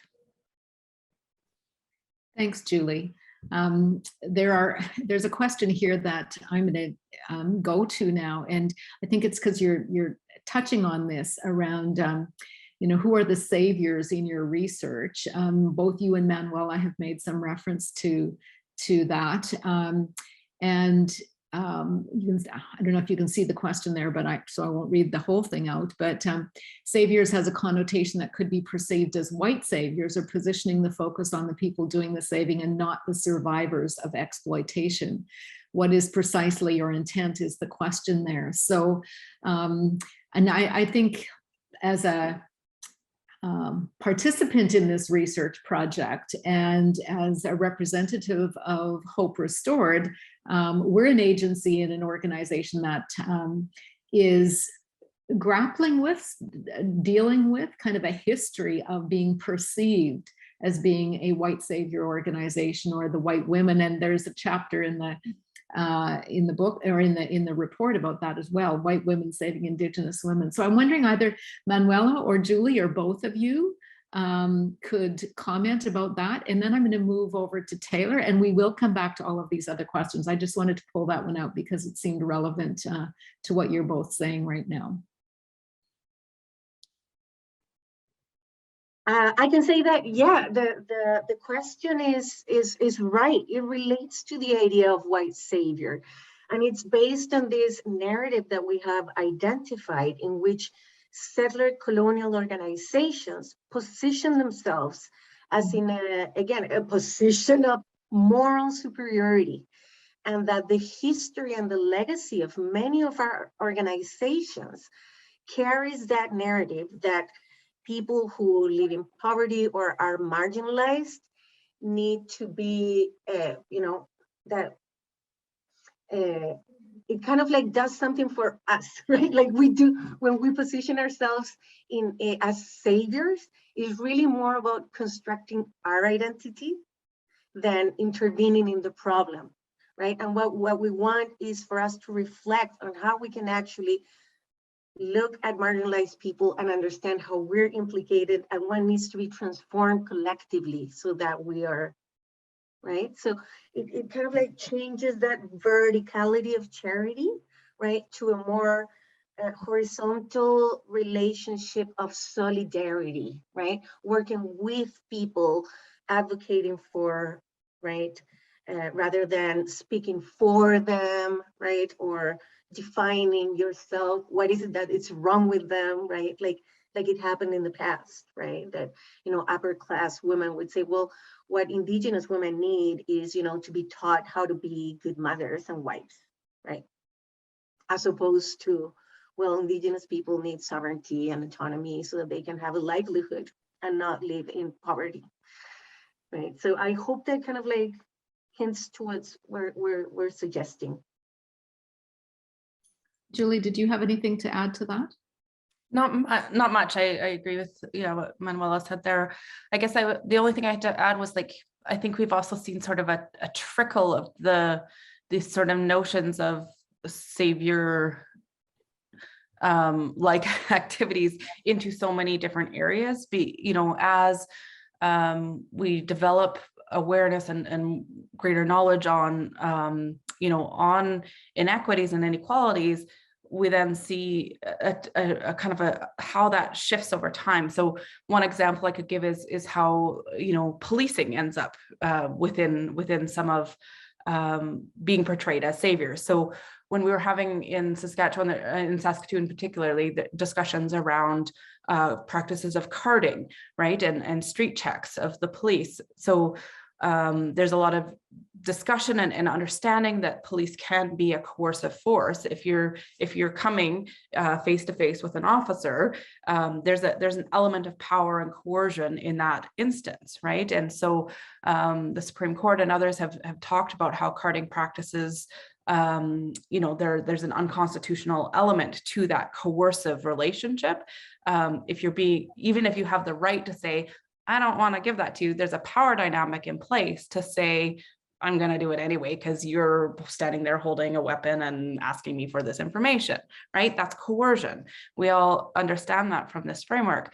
And yet, when all those discussions were happening, we saw a reframing of the police as, well, we have to do carding to help prevent things like missing and murdered Indigenous women, because we have to be able to identify people or talk to people or all. And so all of those things kind of got mixed together, where now a coercive practice is being framed as a saving intervention, right? And so that poses and again, it puts the focus back on, there's these risky individuals in the community that we need to go and we need to be able to save, even if it's in this coercive way, right? Rather than, how are our systems and structures, and how do these things continue to reproduce the vulnerabilities experienced by individuals within our communities?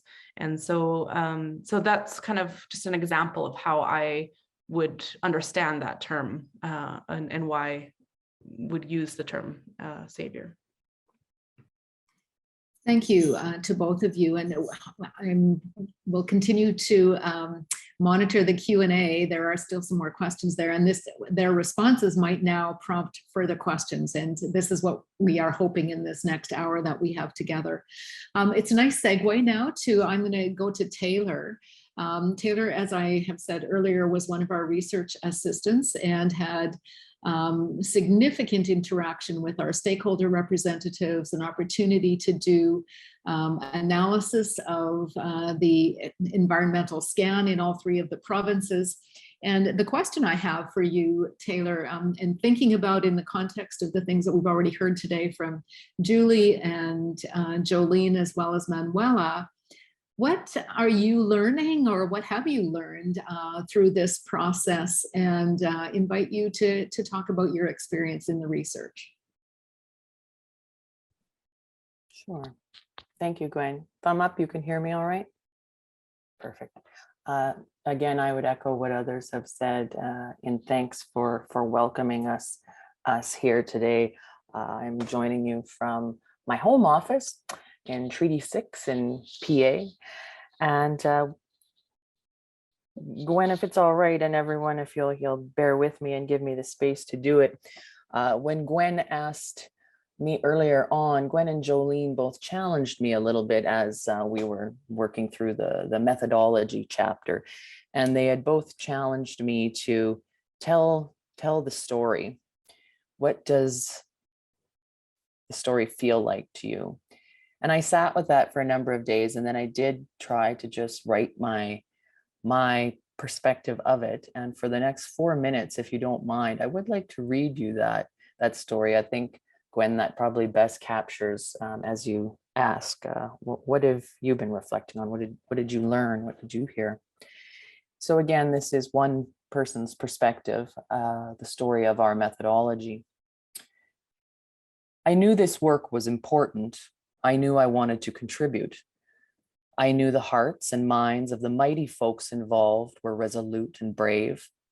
I had no idea the journey itself would ultimately move us towards acting in a new paradigm of thought, so deeply required for unlearning and realizing shared human rights. We knew what we didn't want to do. We didn't want to take. We didn't want to research and retell, duplicating what so many have already sweat and bled to voice. We knew engaging in processes and systems rigidly tied to and born out of the ongoing legacies of colonialism were surely not the path out of colonialism to truth sharing and an equitable and inclusive society.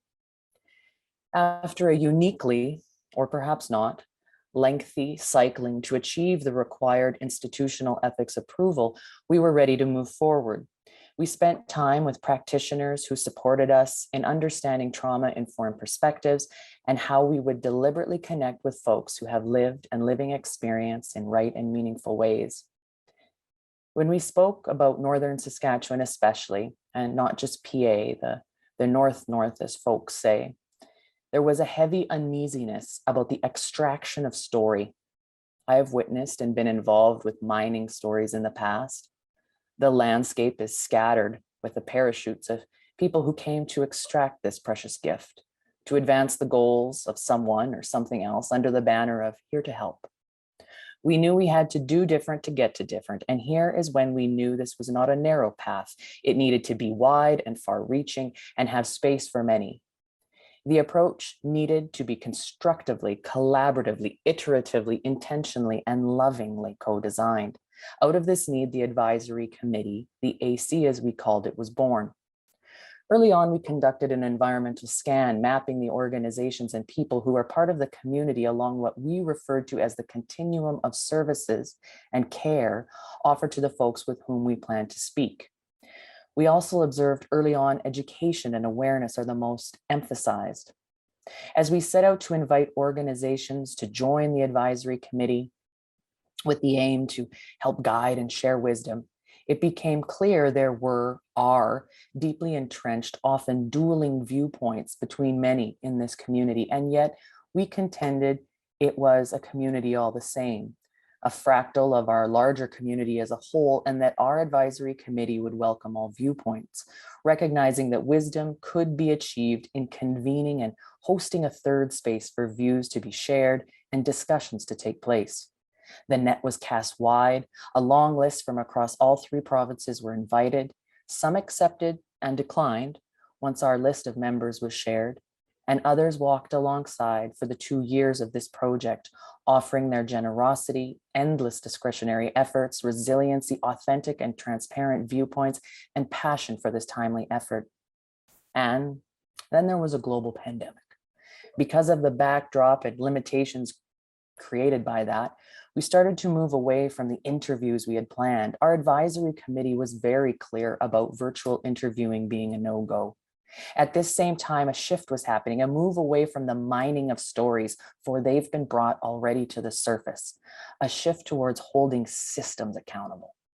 I remember the air changing with this. We were on yet another Zoom call all together and locked down, separated across the country. A member of the group challenged us. Why are the systems getting off? I'm sick of not talking about what causes all this. What's causing all this is what needs our focus. From this fork in the path, our direction of travel changed. As we planned for interviews, we would now be focusing on systems and would speak to people and organizations across the spectrum, focusing not on individuals, but rather on the systems in place that are perfectly designed to get the results we are getting. Perhaps here is where it needs to be said again.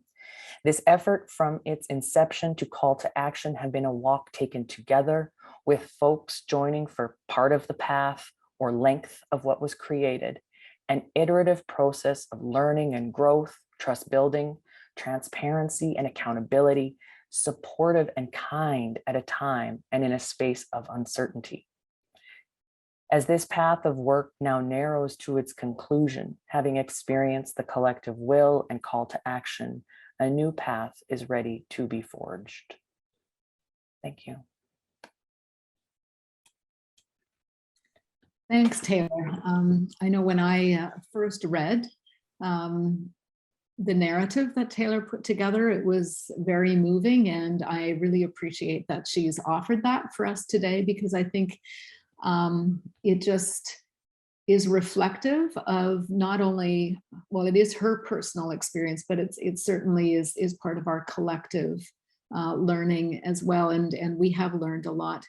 As kind of fitting with that, I think I'm going to go to a question now that is here, and two of the questions that have been put forward.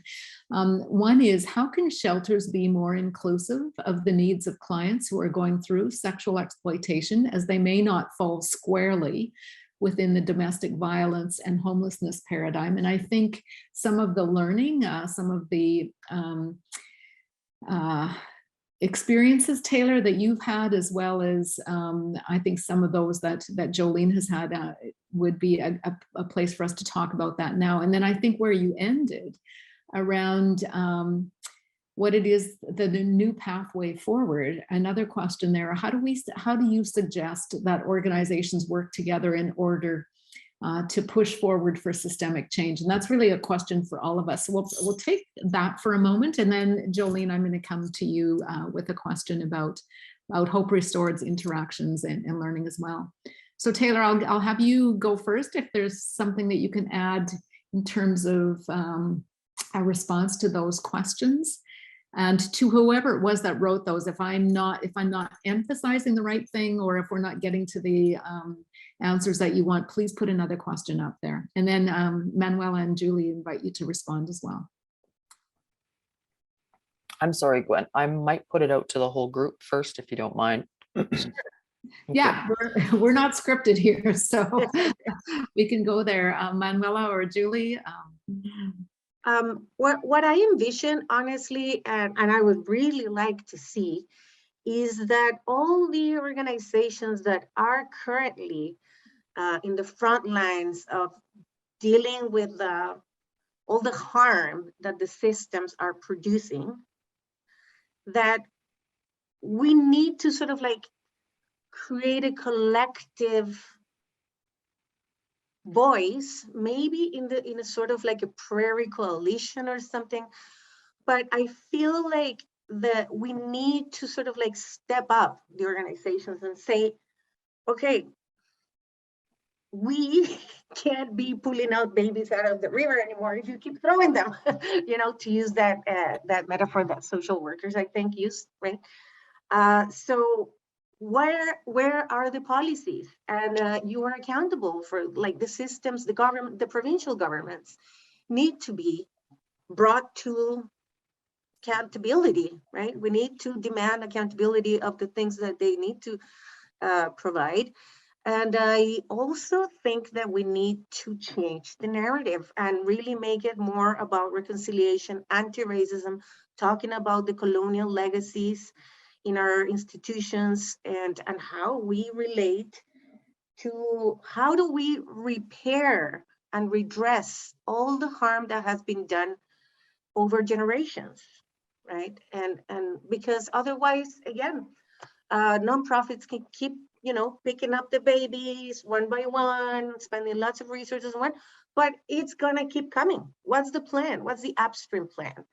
And have sort of like a more strong, visible, collective presence or voice, right? To counter also this idea that we just need more public safety, more policing, more, country rock stars telling women to be careful or things like that, right? Like, no, we can't tell women to be careful anymore, or tell, we really have to demand, again, housing, childcare, transport, right? Those are the things that are creating those horrible situations that youth have to leave their house and depend on somebody that exploits them.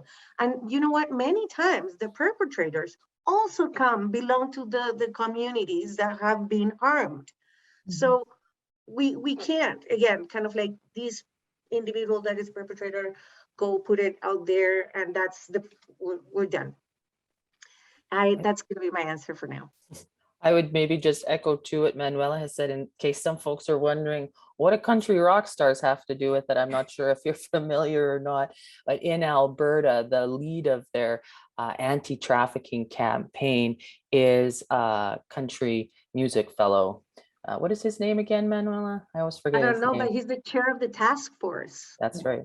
And so, yeah, we do discuss that in the report in some detail. But one thing that I did want to just speak to real quickly that Manuela highlights, excuse me, I'm having a bit of a frog in my throat today, forgive me.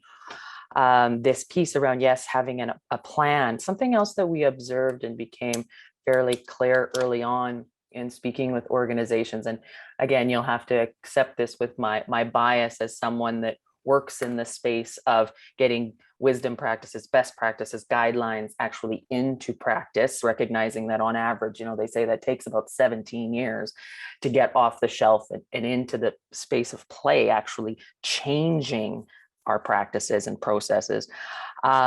There's something that we observe quite a bit insofar as much of the work being done is very emphasized when we talk about metrics or when we talk about measures. Like, essentially, how do we know the changes we're making are resulting in the kind of thing we want to see? Like, are our changes resulting in improvements, or are we just changing things? A lot of folks really emphasize or focus in on process measuring. So let's say, for example, we've conducted 30 education sessions this year with our new department, or we've had this many people come to a John school or something in that area, right? Like, it's very process focused as opposed to those bigger outcomes of like, what are we actually trying to do here? And are we hitting that? As well as, Jolene has spoken a lot about how we need to ensure that the measures themselves are coming from those whom we're in service of, right? Like, they are to be ones included again in the co-designing of knowing if our programs are having the impact that everyone's aiming for, right? Who ultimately is deciding what is the outcome we're looking for? Ideally, one would think that the voices of those whom it's aiming to work with have a big stake in that, and how it's developed and how it's gathered and all of those good things. Great. Julie, did you have anything else to add to that? Just a brief, so first, I just wanted to say that every methodology section should be storied in the way that Taylor did that. That was really beautiful. And I really would love to see all methods. Like, I would really enjoy methods a lot more if it was done in this way. So thank you for that. And then in terms of the question, I just wanted to add that it is also one of the challenges of how the trafficking framework came to be implemented and adopted within the Canadian context. So, because it did lead to, there was national awareness raising campaigns. There was a lot of resourcing that went into getting this framework as, we have trafficking in Canada, and really trying to assert that framework in a way. But what we did see is it also did shift funding away from some of the existing domestic violence shelters that were present, existing responses to homelessness and all of these, and I think that's starkly present. And so certain, I know of particular Indigenous led domestic violence shelters who, they would say, like, trafficking is not what we need to focus on. Here's what we need to be focused on. And they kept trying to focus on that, but then we're just bled of money, right? And of the resources they had. And so there's all this piecemeal funding and funding that then new anti-trafficking organizations come about, and all of these types of things that do take away from, and so that's just kind of how that framework played out. But in terms of, it does create real, ground level problems for organizations who, well, we don't quite fit. Like, how do we now fit this new definition, and and all of that stuff. And so you saw all these internal debates around what we define as trafficking, what is not trafficking, how do we fit, how do we not fit, what funding can be used here, and all of that really it does contribute to that cycle of what Taylor, I think, was really pointing to, and very wisely so, around are the mandates we're working in, are we actually focused on the thing we really want to focus on, or are we busy doing all this piecemeal work that isn't actually leading to the long-term results that we'd like to see. And so I just wanted to echo what Taylor had said there as well.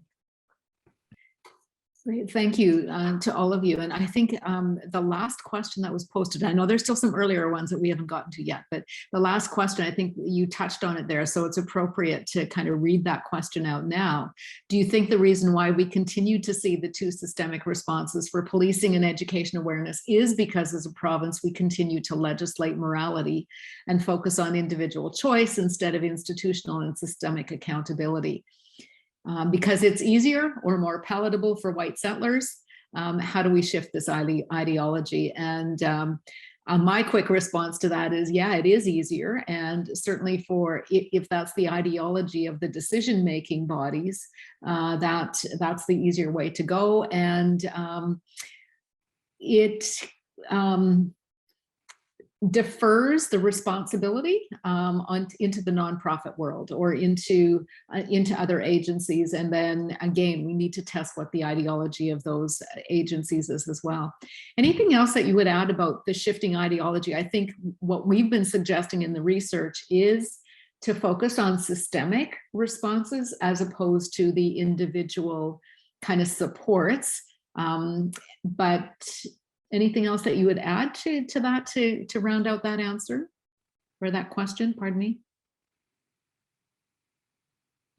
I just want to add one thing specifically about some of the national plan for prevention and human trafficking and what that looks like. And so a few years ago, the government federally did come out with, this is what we want to work towards. And it is very heavily based in that idea of how do we create laws? How do we create systems that can kind of govern this? And kind of speaking to the last question, definitely, I think this comes from the side of it helps make people feel like they're going to be safer in this world and that it's not going to affect their community. But the reality is that it almost forgets the person who is experiencing this in the midst of it. And so it's almost, when we look at it, there's 4 things that they're trying to do. So the first is prevention, then we have protection, then we have partnerships, and we have prosecution. And really, when we look at protection, well, they're thinking about laws, legal systems, all of that anyways. When they're looking at protection, again, it's the same thing. How are we protecting people and putting more people in jail and doing those kinds of things? And as well with partnerships, you know, that's a big thing that we're seeing is ministries are partnering to create legislation. And so I would say, you know, for agencies, how do we work together to do some of this? I really think our ability to speak to some of what does protection, or sorry, not protection, what does prevention really look like? And that's really what our report has, some really helpful things to pull out and saying and coming back to. It's about sustainable housing. It's about providing, you know, those resources in a timely manner. It's about actually looking at what individuals are wanting and not what we are saying they're needing. And so I think that's, when I look at this, that's our in to say we need things to change and we need something different, because this is their plan that they're working towards. And again, this is a little bit like what Julie was saying, how do we fit what is coming out and how do we tailor things to it? But I think with some of this research, it can be used to say, we are telling you what is the best prevention methods, and this is how we can go about things. So I just wanted to kind of bring up that the government does have this strategy, and sadly, what our research is saying, that it's very focused in that kind of legal system is true. But there is that small window that we can potentially, as agencies, how do we work together to say to our governments cohesively, whether it's everybody just sending an email and saying, hey, this is what we need. We all know what we need as frontline workers. So we can do our part in encouraging and saying, this is the strategy to move forward in prevention. So I just wanted to add that to the conversation as well. And I would add that in terms of protection, you know, it's very clear that there's lots of communities that have never felt protected or safe by the police. Never. Quite the opposite, right? So that idea of who is protected or who feels protected and who feels safe, again, it's very geared around, you know, white settlers who live in economic privilege, right? And nobody else really. not even for women, like we did another study for SAS before. And I mean, let me tell you, the police has a lot of trouble protecting women from violence. So that's a change our cultural understanding, right? That the police is always protecting and making us safe. It's not true. Okay, thank you. And I think Karen has a question here about the shifting ideology, and I think it connects as well to an earlier question around from someone, how are sex workers not criminalized? What do we want in terms of decriminalization? So maybe just to spend a minute on that before I pop over to Jolene's question about the organization. Karen's got quite a bit written there, but how does the panel think about confronting and working to transform an ideology of hierarchy and exploitation, and criminalizing the Johns and pimps, but not neglecting the prostituted peoples, taking away their way of making a living and at the same time providing support. So how does shifting ideology connect to sex buyers and pimps, and what is it that we want decriminalized? Manuela, maybe jump over to you. I'll pass it on to Julie. Okay, Yeah. Julie. Because I can speak to the question around decriminalization, and then I think Manuela, you can build on that for the broader end of that. So just because it is such a common misunderstanding that what we have in law now is called the Protection of Communities and Exploited Persons Act, and that law was sold, it was told, and so a lot of the kind of discussions and conversation around it was that it would decriminalize individuals trading and selling sexual service and criminalize purchasers, right? And so it was talked about in that way, but it's really not how the law is in the practicalities of the law. That's really not what it does or is. And so a lot of there's been a lot of concern raised about that law over the last 5 years that it's been in place. And there is some constitutional challenges now starting to move forward as we've, sort of the individuals that have been lobbying for and were promised really under the Liberal government were promised that we were going to revisit that, and it hasn't taken place. And so now kind of back to that constitutional challenge board. So just to kind of clarify, and I'll talk through kind of what that constitutional challenge looks like, is that it argues that really what the Protection of Communities and Exploited Person Act has done is that it has created new offenses that actually do increase the vulnerabilities of individuals who trade and sell sexual services. So some of those that have been kind of put forward by sex working collectives and otherwise is that it does criminalize elements of communicating and negotiating conditions and establishing that are essential for being able to establish consent and consent to what particular activities so that misconception that, it's not about purchasing a person or a body or possessing that, but that it's a purchase of particular services, and there's a required consent to the specific services that would be provided. Being able to screen and to obtain any relevant and identifiable information from the clients. And so those screening practices are arguably very important for safety of individuals who are trading and selling sexual services. It also relegated some of the ability to work to more isolated spaces, less collective and indoor spaces. And then there was some barriers to being able to have safe working relationships with what are identified as third parties. So managers, receptionists, drivers, interpreters, sometimes partners or peers, as well as others who can potentially be criminalized within the context of the law and have been seen to be criminalized in the context of this new law. And so it is a misunderstanding to state that it is decriminalized.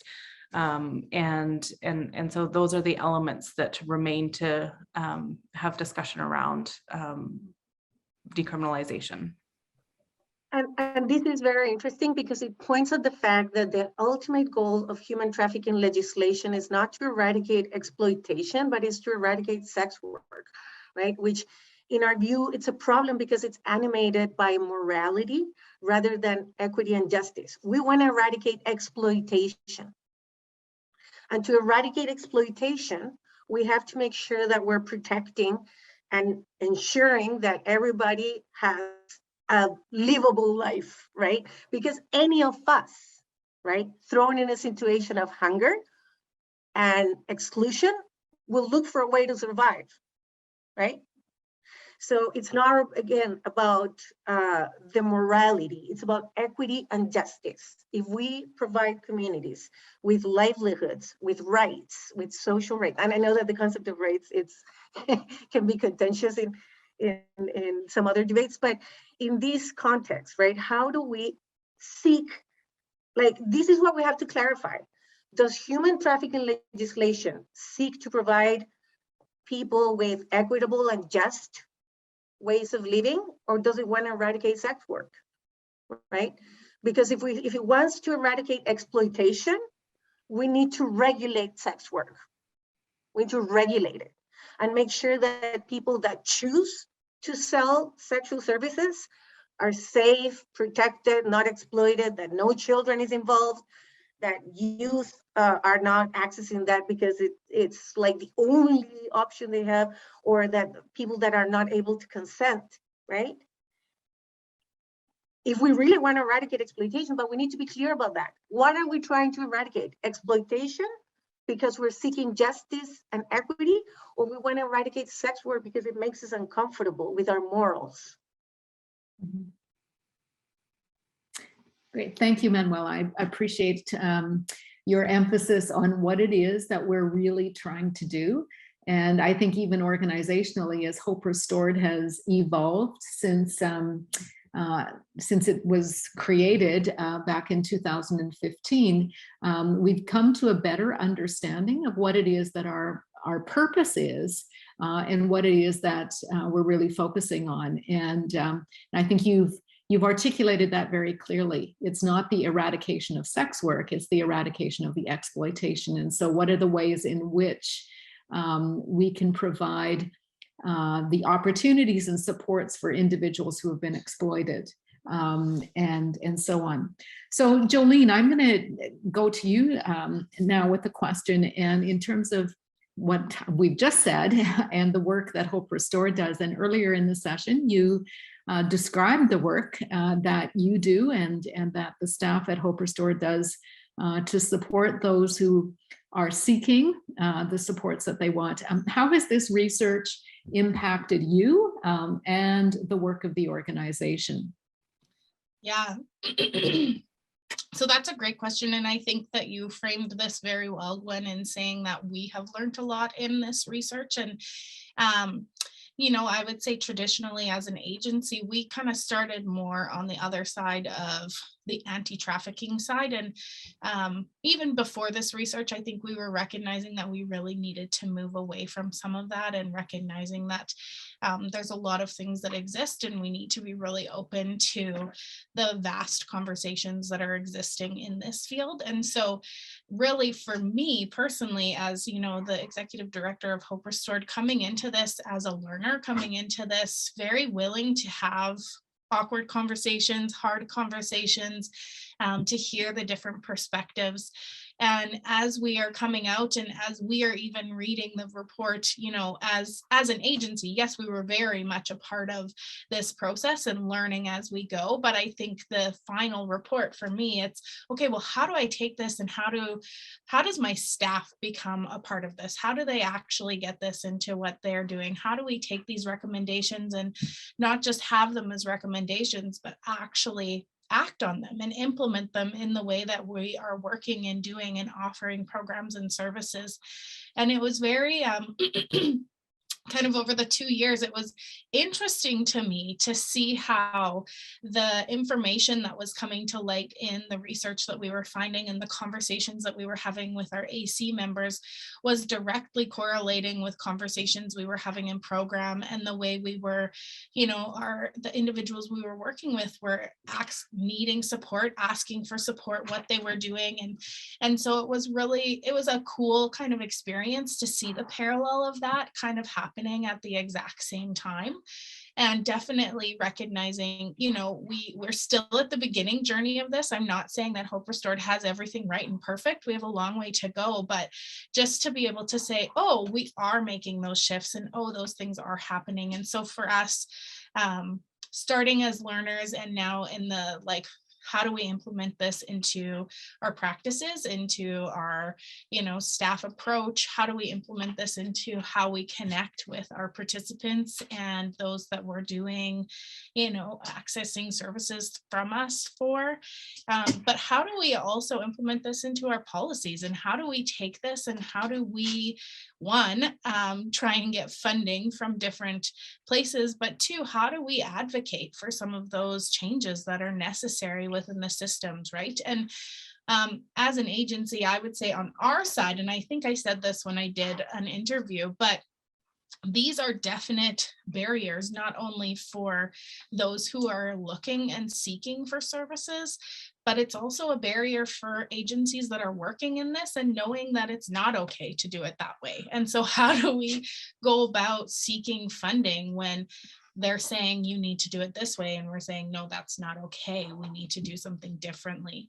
And so definitely for us, it's taking all of that information and trying to figure out a different way forward and a different path forward. And I know even as our board, we're going to have some hard conversations, which is really welcomed. And I'm really excited about that. And we need to have those conversations. So, you know, I am on the side of the agency kind of coming into this, and how do we implement this research? And definitely, I think that there's something valuable as learners for any agency that's working across the Saskatchewan context within this report. And I really encourage people to kind of dive into it and learn about it and to ask questions. But just know, like, we are alongside with you working through this and growing as we go as well. But it has just been incredible for me personally. I feel like I have grown so much, and we're definitely in a space where we want to step into that uncomfortable place and hold the conversations for both sides, you know, the abolitionist side and the, you know, sex worker coalition side that is, and just start to say, how can we work together? Because we need to be able to have conversations in order to actually get some of these things moving forward and some of the systems to change. Thank you. Yeah, and I think working together collaboratively with other agencies within that to advocate is important, and to be clear about what it is that we're advocating for. So I'm going to go to Renee's question, which has been sitting here for a good while already.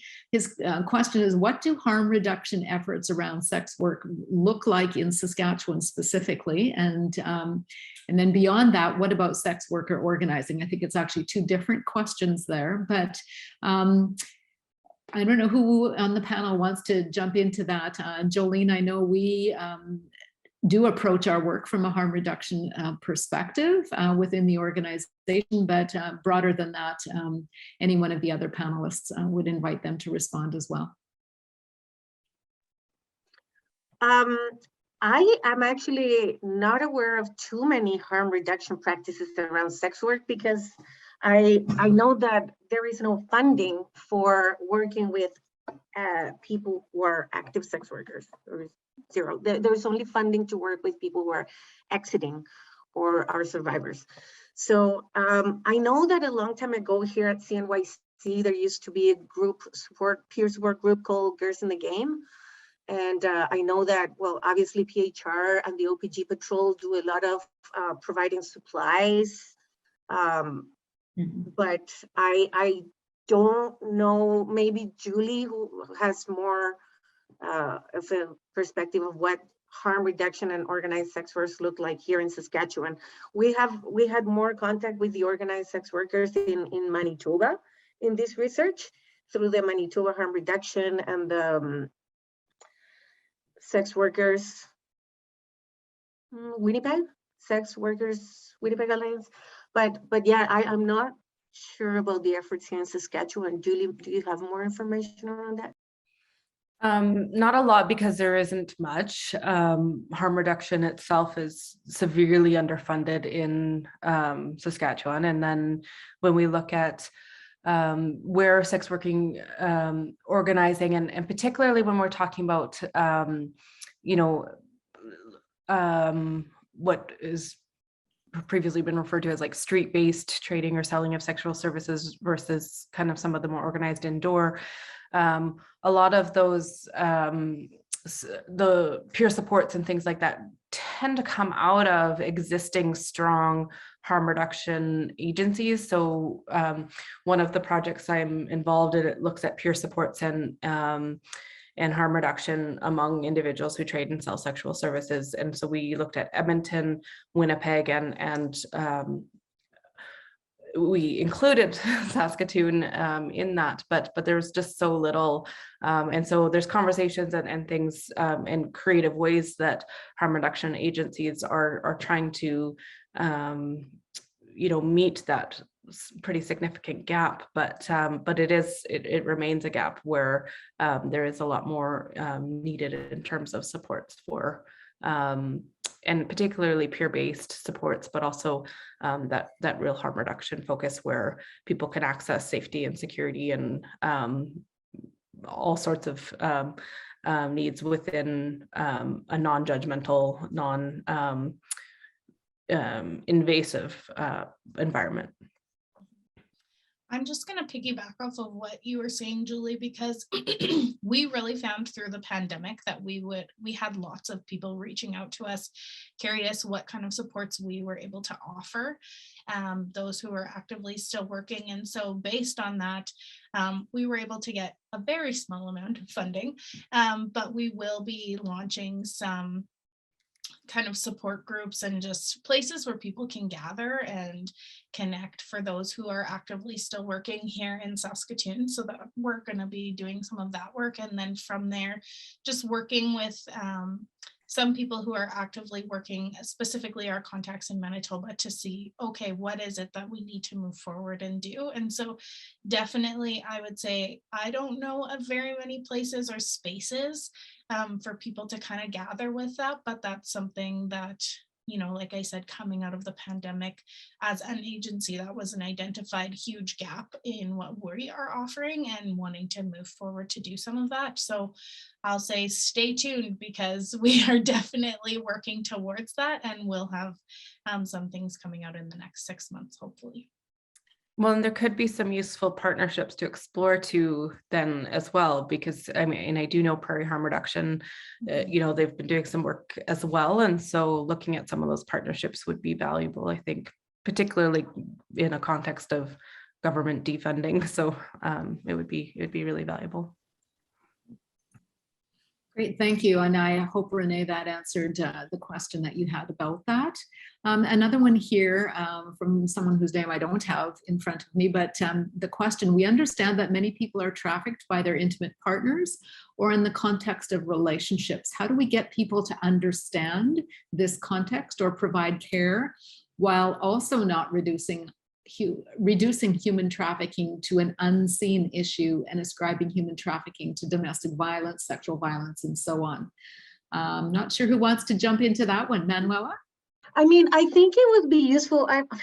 We are in a pickle here in Saskatchewan when it comes to gender-based violence, because I mean, we can create a lot of different specific, labels for this thing, but the problem is the same. It's misogyny and patriarchy, and a culture, a very pervasive culture, right, of toxic masculinity, of norms around gender that define men as sexually aggressive, violent, in not only sexually, right, like aggressive in many other ways, just in the driving, frankly. So I think we have cultural norms and that need to be challenged radically, and that need to signal and create actually opportunities for women to not be exploited or vulnerable to violence.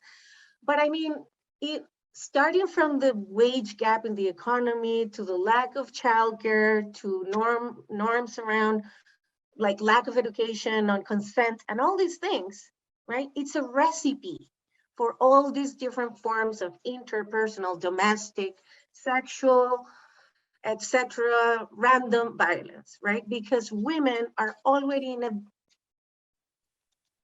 diminished position in Saskatchewan, right? Economically, socially, culturally, politically, we're not the same. And then when you start adding intersectionalities, right? Indigenous women, 5 times more likely to die as a result of violence. So I think, again, we can look at the specific situations and talk about how they're different.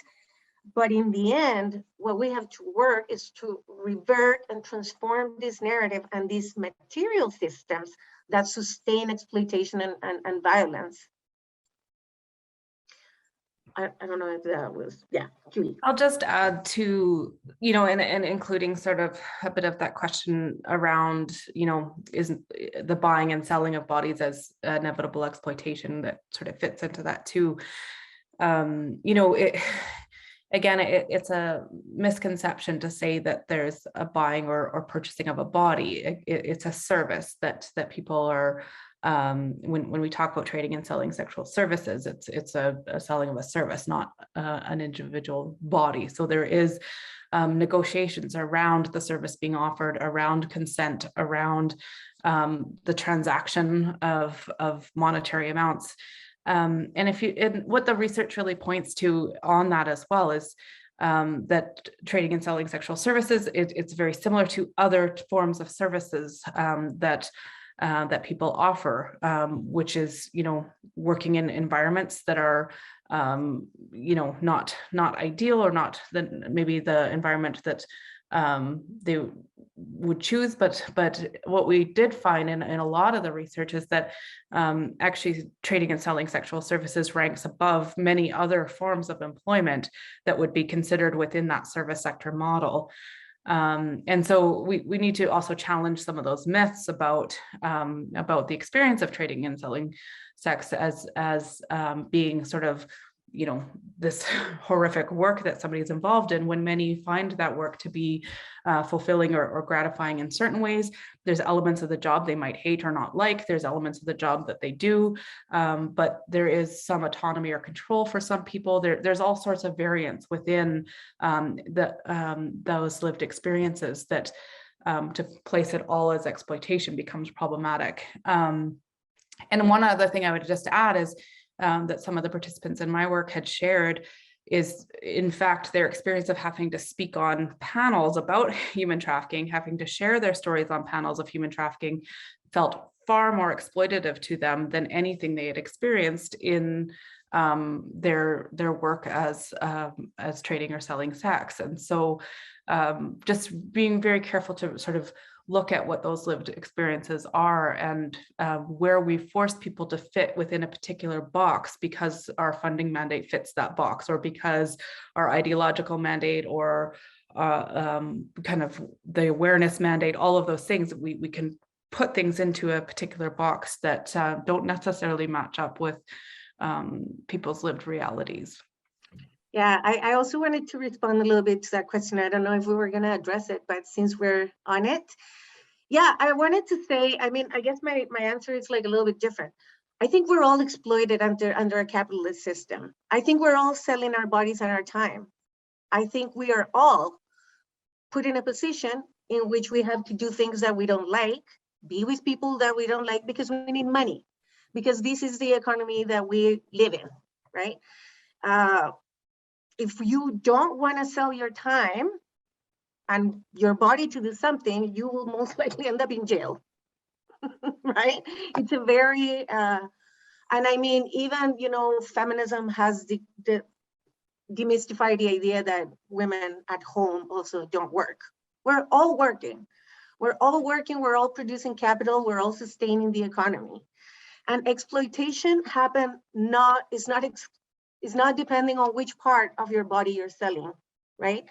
Most of the exploitative industries in Canada are run by the state, namely temporary foreign workers in the agricultural seasonal farmers system, in which we extract a bunch of people from Mexico, throw them in horrible conditions, have them work, and then send them back, right? They're selling their time, they're selling their bodies.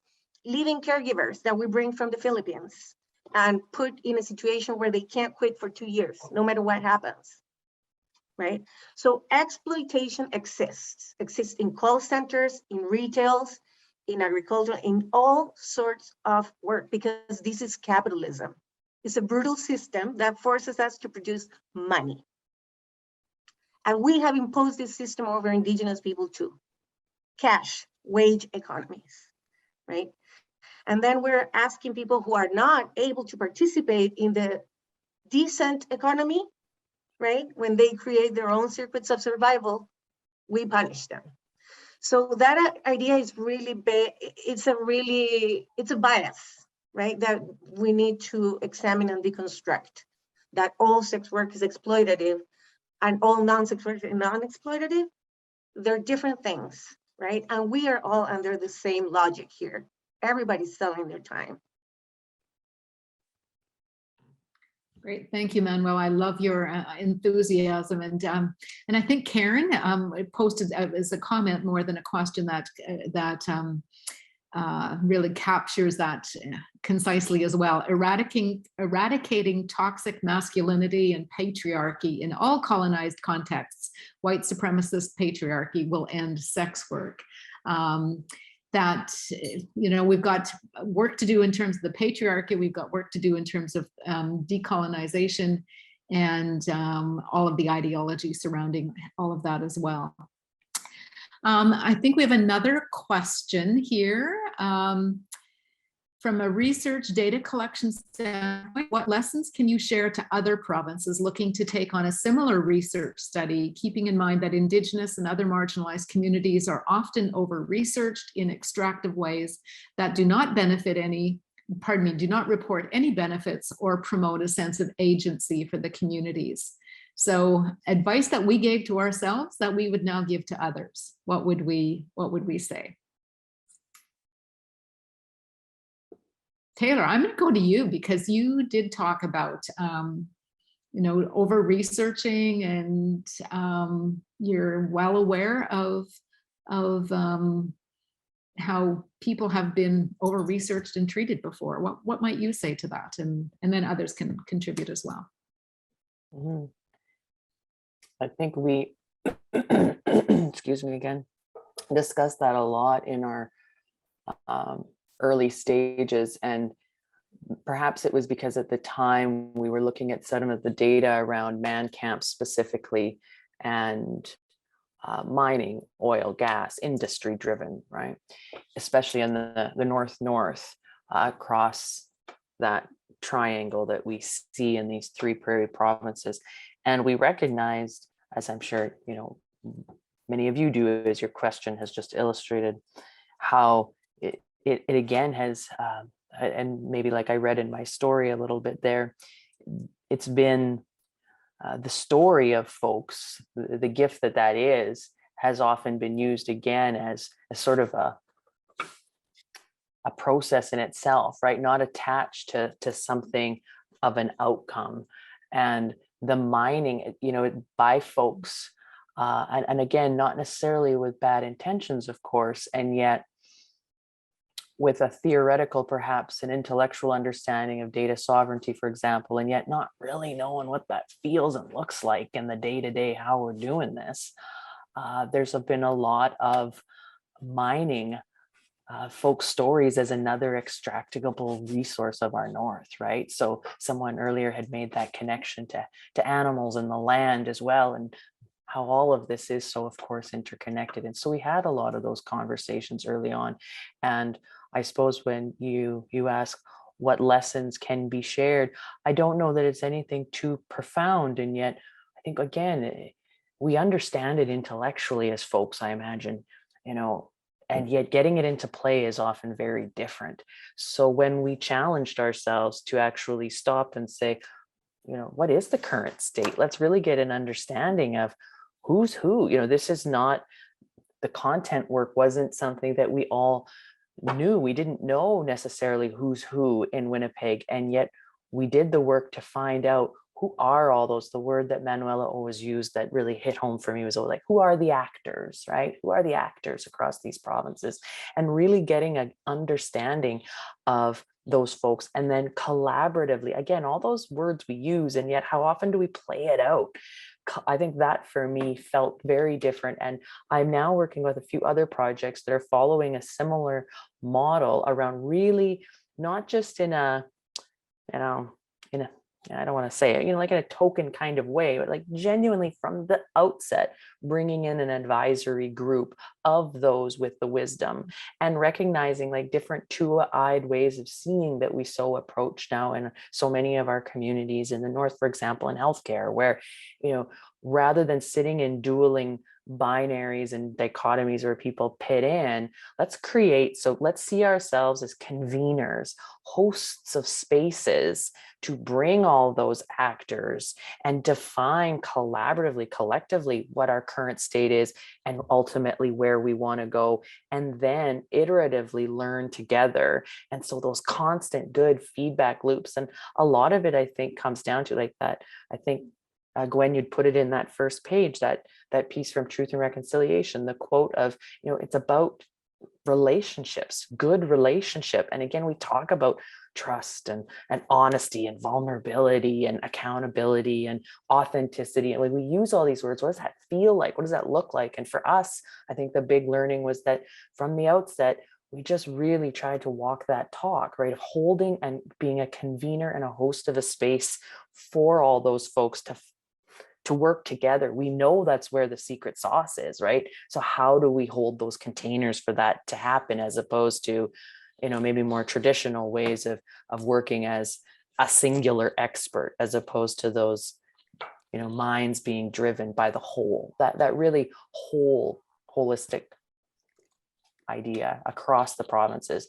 I think, again, just putting that into play. And perhaps the last thing I'll say is, at first, perhaps we viewed like so many, the pandemic would halt this, and this would not be able to move forward. And yet, in some ways, it really enabled us to continue to meet with people from across imaginary boundaries and lines, because we had this virtual space to connect.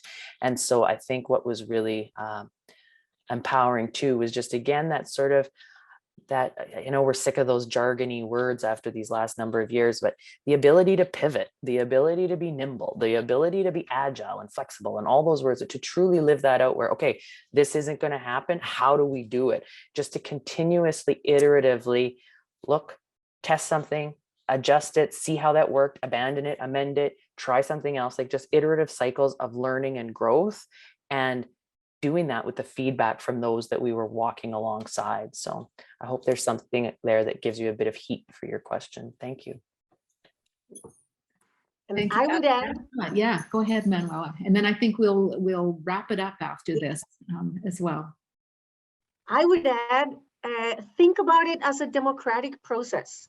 The production of the knowledge, researchers have a role, but we are not the ones that like have everything controlled, and like we facilitate the production of knowledge between communities, and specifically because we're committed to justice and equity, to really take to task who needs to be taken to task, right? And revert that power relationship, that it's the ones with power studying the ones with less power and saying, no, let's study up. Who's holding the power and what's power doing? So kind of like to apply things like, yeah, democratizing the decision making, looking at more horizontal, shared, and allowing yourself to be transformed by the process, right? And to have the ability to be in a group, called in by a group of people and say, oh, you're right, I was wrong, I had a bias, right? I didn't know, I never had that lived experience, so I didn't know, right? So for researchers to get off our high horse and really accept that we're good at something. We don't have all the knowledge, and the people with the lived experience, again, are the experts. So that would be my recommendation.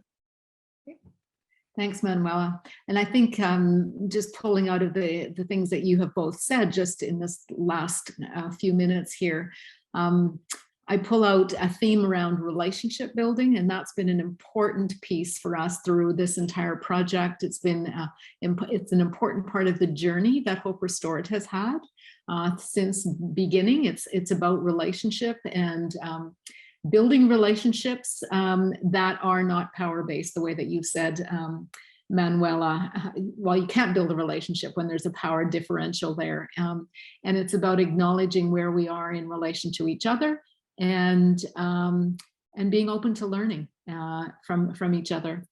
So I want to thank, as the moderator of this little panel for the last hour and a half, want to thank Taylor and Julie and Manuela and Jolene for their brilliance, their wisdom, their commitment to this important work, and the manner in which they have contributed to the dialogue today. And so Patience, I'm going to turn it back to you, I think, or is it Christina? And we'll bring closure to the session today. And want to thank you, Patience, for the invitation to be here. It's been absolutely a wonderful way to spend 3 hours this morning to learn together. And I trust that all of these people who we can't see, that we can at some point be able to connect and build the relationships that we need with each other, and work together collaboratively. All right. Thank you all to our panelists and to all of you for attending this morning. It was such a great conversation, and we appreciate everybody who stuck on. I know this was a very difficult topic to discuss, and we're also just very grateful for the research team that has brought this really critical information to our attention. But we can all start right now, to gradually have these critical conversations in our communities and also hold our systems to greater accountability. So thank you very much. But we're not done yet. Please join us at 12:30 after lunch for our keynote speaker, Beatrice Wolf. She is a 60s scoop survivor, and she has overcome sexual exploitation. She is the author of Wolf Woman, A Search for Identity. This is the inspiring true story of her journey from brokenness towards healing. We'll also be doing a draw for a copy of her book. So we hope that you all stick around and come back and listen to her great presentation. We'll see you then. Thank you.